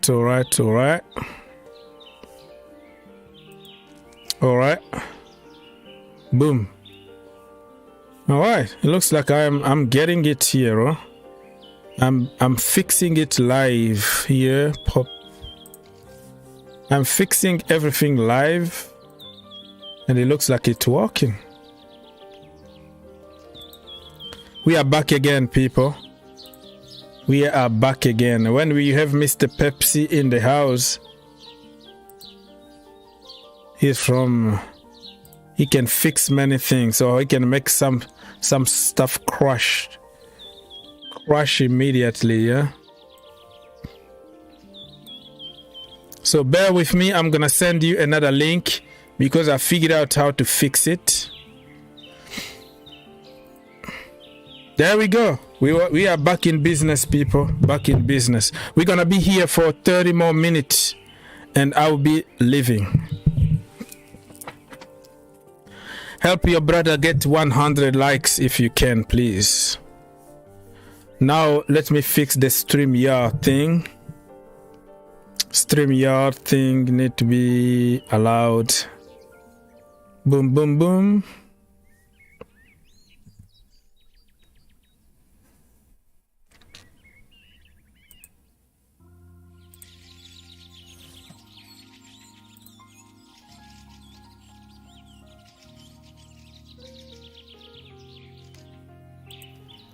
Hello, Mr. German Pepsi, are you there? Yeah.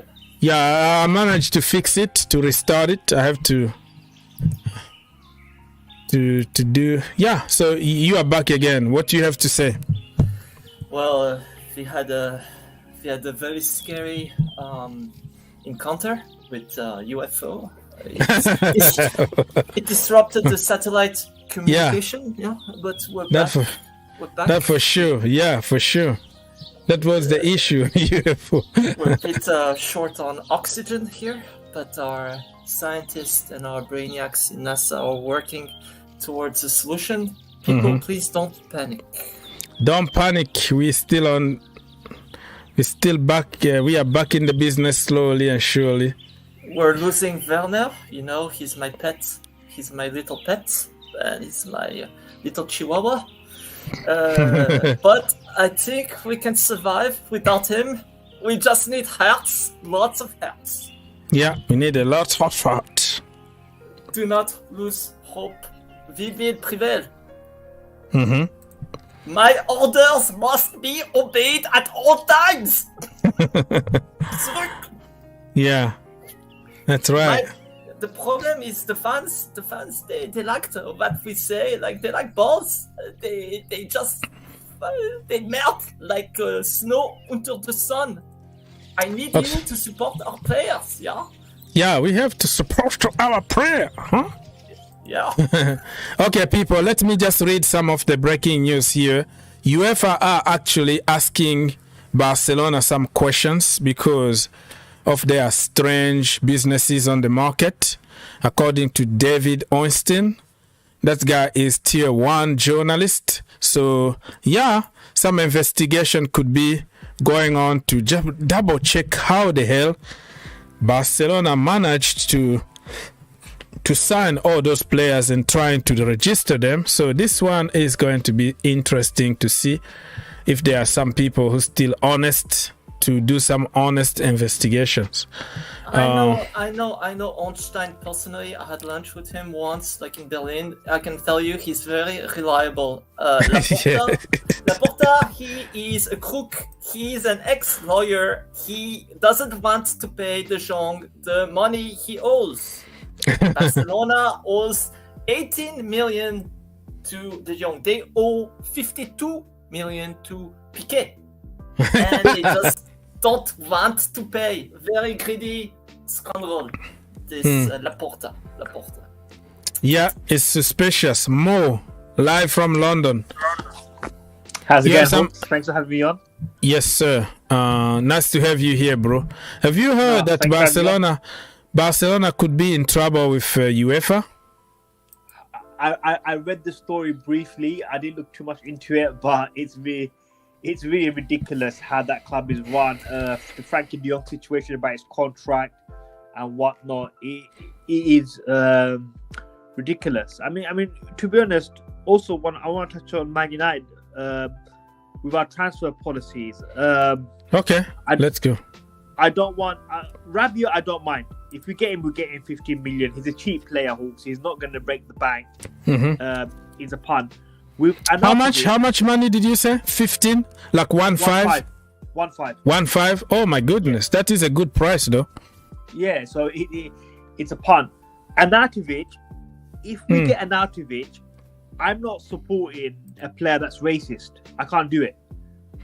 Yeah, I heard about it, but I didn't just want to talk about it because I never investigated. It's just a case, like a proven case, or just people. Look, if Man United get him, then it's difficult to support a club when you start buying these kind of players with this kind of allegations. I don't want that. I can't support him. I can't support the player. If he plays, I don't want him to score. I agree with Mo. There is no room for racism in football. You can't. How can you look, Hawks? How can you watch football and enjoy the game when he's done that? Like, how can you? The joy of football goes out the window. You can't celebrate that. Like, there's a very uneasy feeling in your stomach if you start celebrating his goal. I don't want him. So the celebration is kind of racist celebration. He must have said something that was racist, or I know there's a racial element to him that he must have said. He salute when he scored the goal. He made a Heil to the Führer. It is wrong, and we do not support it. Yeah, so that is a racist. That is a racist celebration. I mean, look, if you he did the hand kind of thing. Okay. I don't understand. Heil to the Führer. Yeah. And Hawks, I mean, I don't want to get into it too much, but you bring him into that football club where you've got a lot of if you've got players from different cultures, different backgrounds, and you bring him in, you're asking for disaster. I've always said it with Man United. I think the new I prefer Ed Woodward. Ed Woodward was the worst CEO in football, but he's much better than Richard Arnold. Richard Arnold's awful. If this was Ed Woodward would have got the De Jong deal done. He would have probably paid over the tops, but he would have got it done. Richard Arnold and John Murtaugh are out of their depth. And Harry Maguire, Scott McTominay, Luke Shaw, Fred, Marcus Rashford. These are brain dead footballers. They got no football IQ. You can't play total football with Gegenpress with brain dead footballers. You saw it yesterday. It doesn't work because they're not smart enough to play that type of football. Mo is right. You cannot play with brain dead footballers and racists who can only play in the right wing. They can only play in the right wing. It's wrong. This guy with his German accent today. You sound like Ragnick. You sound like Ralph Ragnick, bro. Big like Ralph Ragnick. Yeah, he sounds like that Ralph Ragnick guy. I think that was a major bad decision from them. They got rid of Ralph Rangnick, Hawks, and this was a very bad decision from them. Look, it's only one game, but he's got his job cut out, Hawks. I'm not saying Eric, I'm gonna back this manager because I like this manager, but he's got a big job on his hand. If he continues to play McTominay, Fred, Marcus Rashford, you're causing unnecessary problems for yourself, which you don't need to. You don't need to cause problems for yourself, but you are causing unnecessary problems for yourself, Hawks. When you start playing those kind of players, you're causing problems for yourself, and it doesn't end well, Hawks. If you look at history, it never ends well. That's what I'm saying. Yeah. So Erik ten Hag has to take this opportunity, get the right players in if he can. But I think, to be honest, I think the Glazers need to sell the football club now, man. Oh, really? Do you think they can do it? Because they are getting a lot of money. They are not obligated to sell. Well, I mean, look, it's of course not. No, you're not obligated to sell. But it's going to get to a point where it becomes a war with these owners. Like yesterday, there was protests. There was people fighting, Hawks. In the stands, there was people fighting. I saw it. I wasn't sure. People fighting in the stand. It's honestly, some people, Man United at the moment is like, I don't know what they do. Like, I wouldn't really go to Old Trafford because apparently people go there, they don't enjoy themselves. I can't believe people are fighting, pushing, come on. That's crazy. DJ is in the house. DJ. Big up DJ. Long time. Hey, big up, guys. Big up, Mo. Big time to you. Big up. Is it Pepsi? Big up to you as well. Big ups. How you guys all doing? You all good? Not too bad, Paul. Not too bad. Yeah. Listen. Before I go on to Chelsea, I just want to start with Chelsea first of all, right? Anyone that doubted Chelsea over the weekend, and I know a lot of fans out there did. Yes, I admit our victory was not brilliant. It was a laboured victory, but we got the job done. It was a 1-0 win. 3 points. 4 seasons we've not beaten Everton at Goodison Park. We've done it today and beat them. We beat them yesterday. We got the job done. Yeah. When people come at Chelsea about things, I'll have to say a couple of things. Liverpool couldn't even beat Fulham. Let's have it right now. Yeah, they could only draw. And look, I'm sorry, Manchester United. Sorry, Mo. You guys lost to Brighton yesterday, bruv. Yeah? Awful. DJ, awful. So when people DJ was and the way boring. I saw the match, bro. I saw the match. I've never seen. Mo, you have some microphone issues or connection. There's some static noise around you, but come back when you done, brother. DJ, go on. Yeah, bro. And all I'm saying is, look, I know it was a laboured win yesterday. Okay, also on Saturday it was a laboured win. We got the job done. People were doubting us before the match. I think a lot of Chelsea fans were expecting us to lose that game because of our last past seasons at Goodison Park.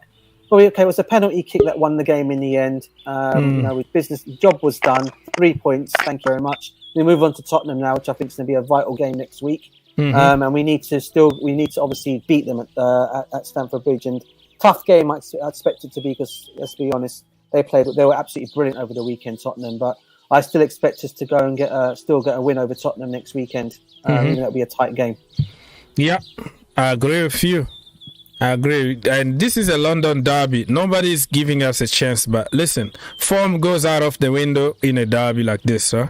We will have more heart at home. And Tottenham, we are coming for you. Get ready, because we're gonna do some business. All the hype is gonna be out of the window. More. I can't put you through because of your devices. He's telling me here from my side that your devices are not connected. Chelsea Football Club keep pushing on Wesley Fofana people, and it looks like we are going for De Jong. Also, we are pushing. Barcelona are under investigation, according to David Austin in the last few minutes. Finally. UEFA are investigating. DJ, go. What is your opinion about that? No, bro, I'm just laughing at that. It's funny. They're finally coming under investigation after all this time. Finally, the investigation. Hopefully, the investigations will show, you know what, they've gone and done things completely. But listen, let's be honest. This is Barcelona, man, yeah? If any club would find a way of getting out of something that's going to have that'll be fatal, it'll be them because of who they are. Had that been Chelsea or anyone else like that, would get it. We'll get the proper rubbish come our way. This is Barcelona. Unfortunately, they're going to get away with it. It'll be a slap on the wrist. Don't do it again. You know, this is a situation. We move. That's how it's going to be. At the moment, they cannot register 4 of the players. They're missing 30 million. So I say, let's not sign De Jong. Let them suffer. And let's sign, I don't know, John Wick instead, I think. Who is John Wick? Who? John Wick, Baba Yaga. Keanu Reeves. I think we should sign John Wick. Yeah. It's trolling. This is a brother. He will kill everybody with a pen. A pen and a coffee cup. A pen and a coffee cup. I love your sense of humor, bro. Mate. I love your sense. Somebody, Abdi, is saying, is Rabiot better than Jorginho? Come on, you can't even put them in the same sentence. Jorginho is high there. Okay, high. And Rabiot is just like in the bottom. So but Rabiot's mom can cook good apple pie. Listen, Brazilian's mom also can cook good food. Tasty food. Yeah. So George, but Rabiot's mama is feisty. You know that's she's feisty. Yeah. Listen, I'll be honest with you, Augs. Yeah, this is what I'm going to be. Don't be surprised, if Manchester United end up getting Rabiot, right? It will not surprise me if Juventus make a move for Jorginho. That wouldn't surprise me at all. I'll be honest with you. If he ends up going to Manchester United, Rabiot. Abdi said that Rabiot is a French starter, but he was out of the World Cup last time, and he was a very impolite guy. He's mama's boy. He's a bad boy. He was bad boy at PSG and all that. But with the age, 25, 26 now, probably he's growing. He's not a mama's boy anymore, probably. But just because you start for France doesn't make you better than Jorginho, though. Jorginho is an Italian starter too. They won Euros, so Rabiot never won the World Cup because you're gonna jump and say, "Oh, Rabiot is a world champion." No, he wasn't even there. He refused even to be on the list on the waiting list. So. What do you expect me to do? Just go and praise Rabiot and put my boy down? It's not going to happen, bro. It's not going to happen. I can criticize Jorginho. I have my critics, but when it comes to a banter like this, no. Look, Jorginho, he hops like a kangaroo during the penalty. Rabiot, he runs like a rabbit. You know, it's a toss-up. It's a toss-up. This guy is. I know, he's on it, isn't he? Yeah, he's on it today. He's on it proper. Yeah, proper banter. So, people, we're still here for like 5 more minutes. DJ, do you have any breaking news in the community to share? Yeah, listen, the only news, I've got a couple of things. You must have seen it already. Malang Sarr's going to Monaco. Okay. That's deal's all but wrapped. I think Chelsea, I do believe, have put in I think it's an option for 15. They have to buy him. I think there's obligation to buy for 15 million.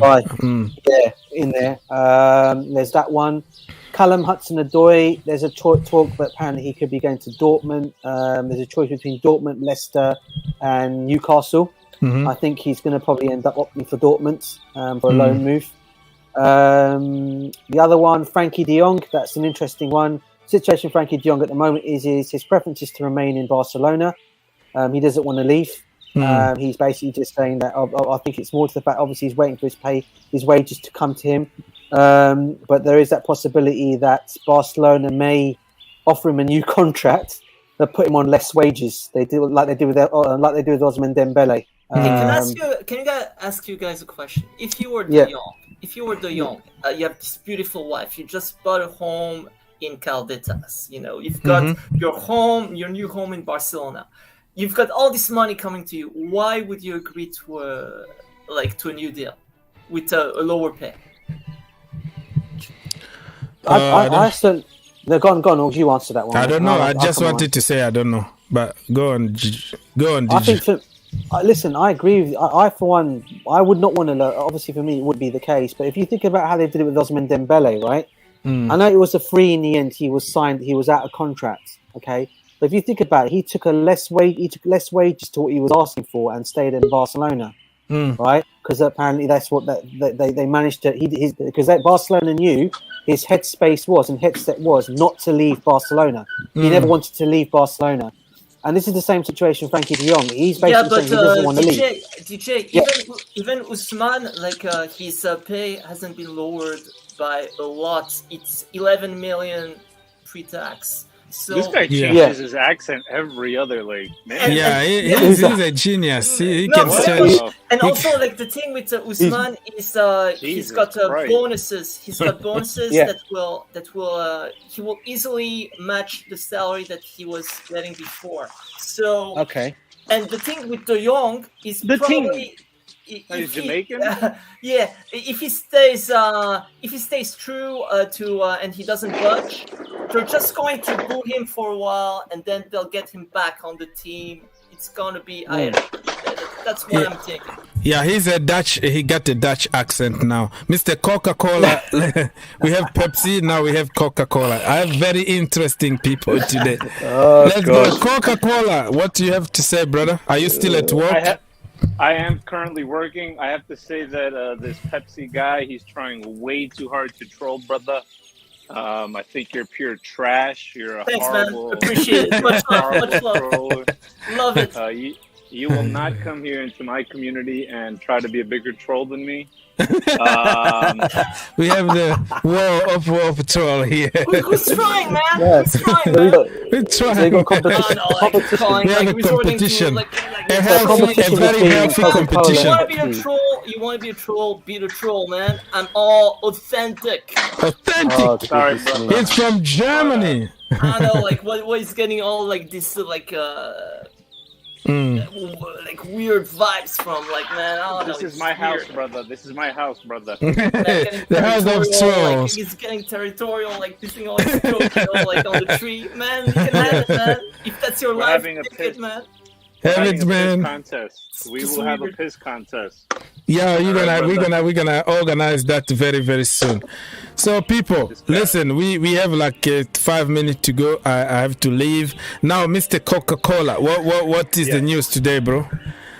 Today's the news. I heard that our boy De Jong. Yeah. What would you guys do if you guys were him? We're gonna play him football.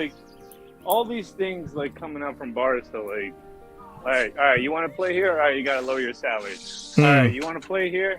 Well, guess what? You might play only like a couple minutes, not as much as last year. Oh, you still want to stay here? They want to take him to court. They want to take him to court like too. Threatening him like that. Yeah. Jesus Christ, Like they're dude. putting the gun on him. Like, hey, now you take it or you leave right now. Freaking leave. Like they're pushing him in every single. Horrible, man. Yeah, that's why Mr. Pepsi was right to say, why would you take a pay cut or why would you stay there with a reduced salary? Because clearly they don't want you. And That's what's up. Listen to the Pepsi. Ronaldo, CR don't want Coke, man. CR don't want Coke. This guy has another accent now. Like, what is this? yeah, he got like 1,000 of them. But anyway, so De Jong could be taken to court and they could cancel that contract because they say there's some fraud over there. But Barcelona themselves are in trouble because they are fraud themselves too. So I don't know how this is gonna end up, but doesn't I look think good. in the long run, this is gonna have a lot of fans run away. They can't support us. Do you have an elephant in your house or something? No, Pepsi's here. No, it's just like Coke, like he's getting some gas, like from all those bubbles, man. He's at work. So. He even changed his name, like, to copy me, man. Like, do your own thing, man. It's weird. It's weird. You're weird. You got like freaking 20 different accents, bro. So what, man? Let it flow. Like, it's weird. You come Coca-Cola, my friend. I could do the accent as well as you can, my friend. There we go. Do it. It's weird. People, man. Like, you're, like, listen. it's weird. Let me just conclude this show. I have to get some work done. I'm sorry, people. I'll be back tonight at some point. Mr. Coca-Cola, please say goodbye to people. All right, ladies and gentlemen. I am the only troll in this community. No one shall ever shadow me. This Pepsi guy, he's gone. This is the last time he'll be calling. I love it. So insecure. Man, insecurity of the charts. Take it. I love it. Yeah, go, brother. You guys know that I have the best accents here in the community. I'm going to tell you, my friend. Come back later tonight and we will stream. Thank you. Here we go. Mr. I wasn't even trying to be funny or anything. This guy, man. Mr. Pepsi now, after Coca-Cola, Mr. Pepsi, your last word, say goodbye and see you next time, brother. Ciao. Are you still there? Oh, you go. Yeah, ciao. Take it easy. Chill. Oh, wow. He didn't say anything. Wow. That is strange. DJ, you want to say goodbye to people, bro? DJ, are you there? DJ is still at work, though, so probably working with customer or something.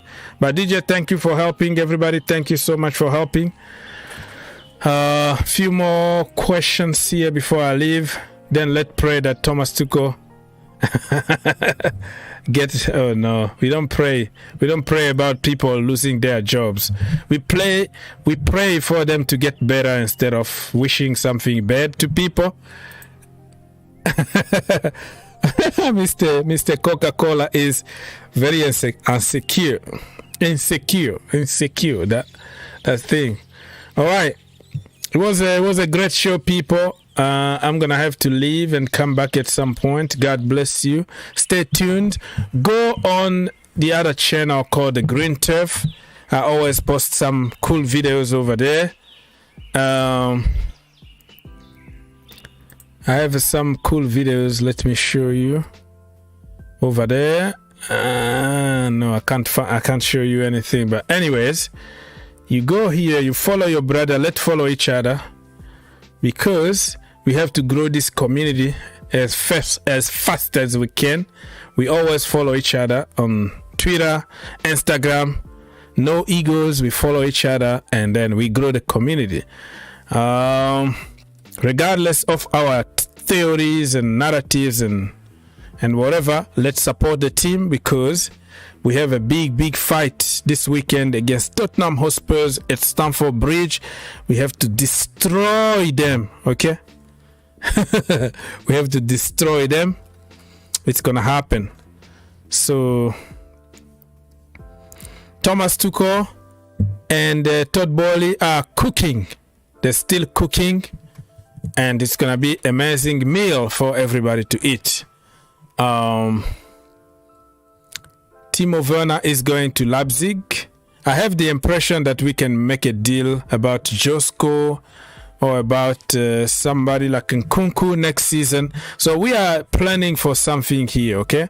I know the price is kind of very, very cheap, 25 million for somebody like Timo Werner.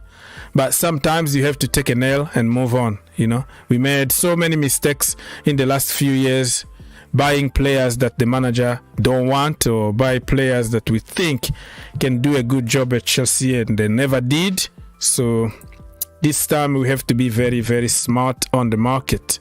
From Fabrizio Romano here, the news that he penned since yesterday is about, here we go for Timo Werner to RB Leipzig. And Sesko, actually, another young man from RB or Red Bull Salzburg, he's gonna go to RB Leipzig, but he's gonna only move next season. So this is exactly what I wanted Chelsea to do. Buy him and then let him on loan, and then get him next season or something. But yeah, it looks like Chelsea are not interested, and we still have Broja. So yeah, it is what it is. What else? No breaking news from Fabrizio Romano here. He's talking about only one player between Memphis Depay and Pierre Aubameyang. Pierre-Emerick Aubameyang. Yeah, you have to put it all together. Pierre-Emerick Aubameyang. Very, very long. But he will leave Barcelona this summer. So, it won't be both. So, if Chelsea want to go for somebody, they need to choose between Aubameyang or Depay. Not both. So, for me, I would take Aubameyang because it's going to be for short term. So he can come and score against Arsenal and celebrate. Celebrate like Thierry Henry. So we can have one on them. We can give them a kick in the teeth. So yeah, if you have to choose one, my friends, who are you going to choose? Aubameyang or Memphis? Alexis Sanchez just joined Marseille in France. Good luck to him. And what else? Marcos Senesi signing the contract right now. Official statement. Yeah, so he's gonna join Bournemouth. Okay, good to know. Yeah, man, there's nothing really to report here beside here we go for Timo Werner, and Manchester United are working on Adrien Rabiot, the French guy. So they saw what happened yesterday. They don't have really a proper midfielder. So they are going for this French guy here. Good luck to them. Still no agreement so far. The mother, Veronique Rabiot, is he's the agent. The agreement with Juventus is not an issue because Juventus want to sell him. So it's going to be talks between Manchester United and Rabiot's camp. So it might be a very, very quick deal to make if Manchester United can just agree personal terms and all that. Angelino. Remember the guy? Angelino. He used to play for Manchester City. Fabrizio Romano here. Let's finish with this news here. Paris Saint-Germain have full agreement on personal terms with Fabian Ruiz. It's a matter of final details with Napoli. Then the deal will be done. Luis Campos is on it. So Luis Campos is bringing some players that previous regime at PSG won't even consider.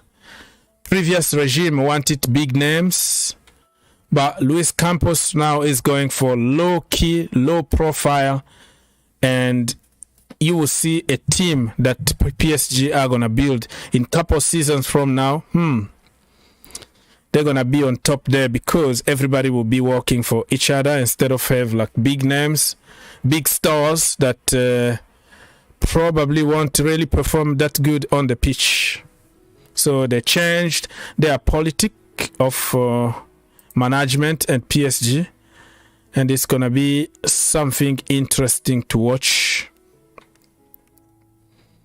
Something very interesting to watch in the coming years. Chelsea are going to increase their offer to Wesley Fofana. That's what I heard. It's only 10 million difference between the teams, so it could happen. Crystal Palace, Newcastle, and other teams are, they're asking for Conor Gallagher, but I don't think Thomas Tuchel is going to loan him out. I think he's going to stay with us.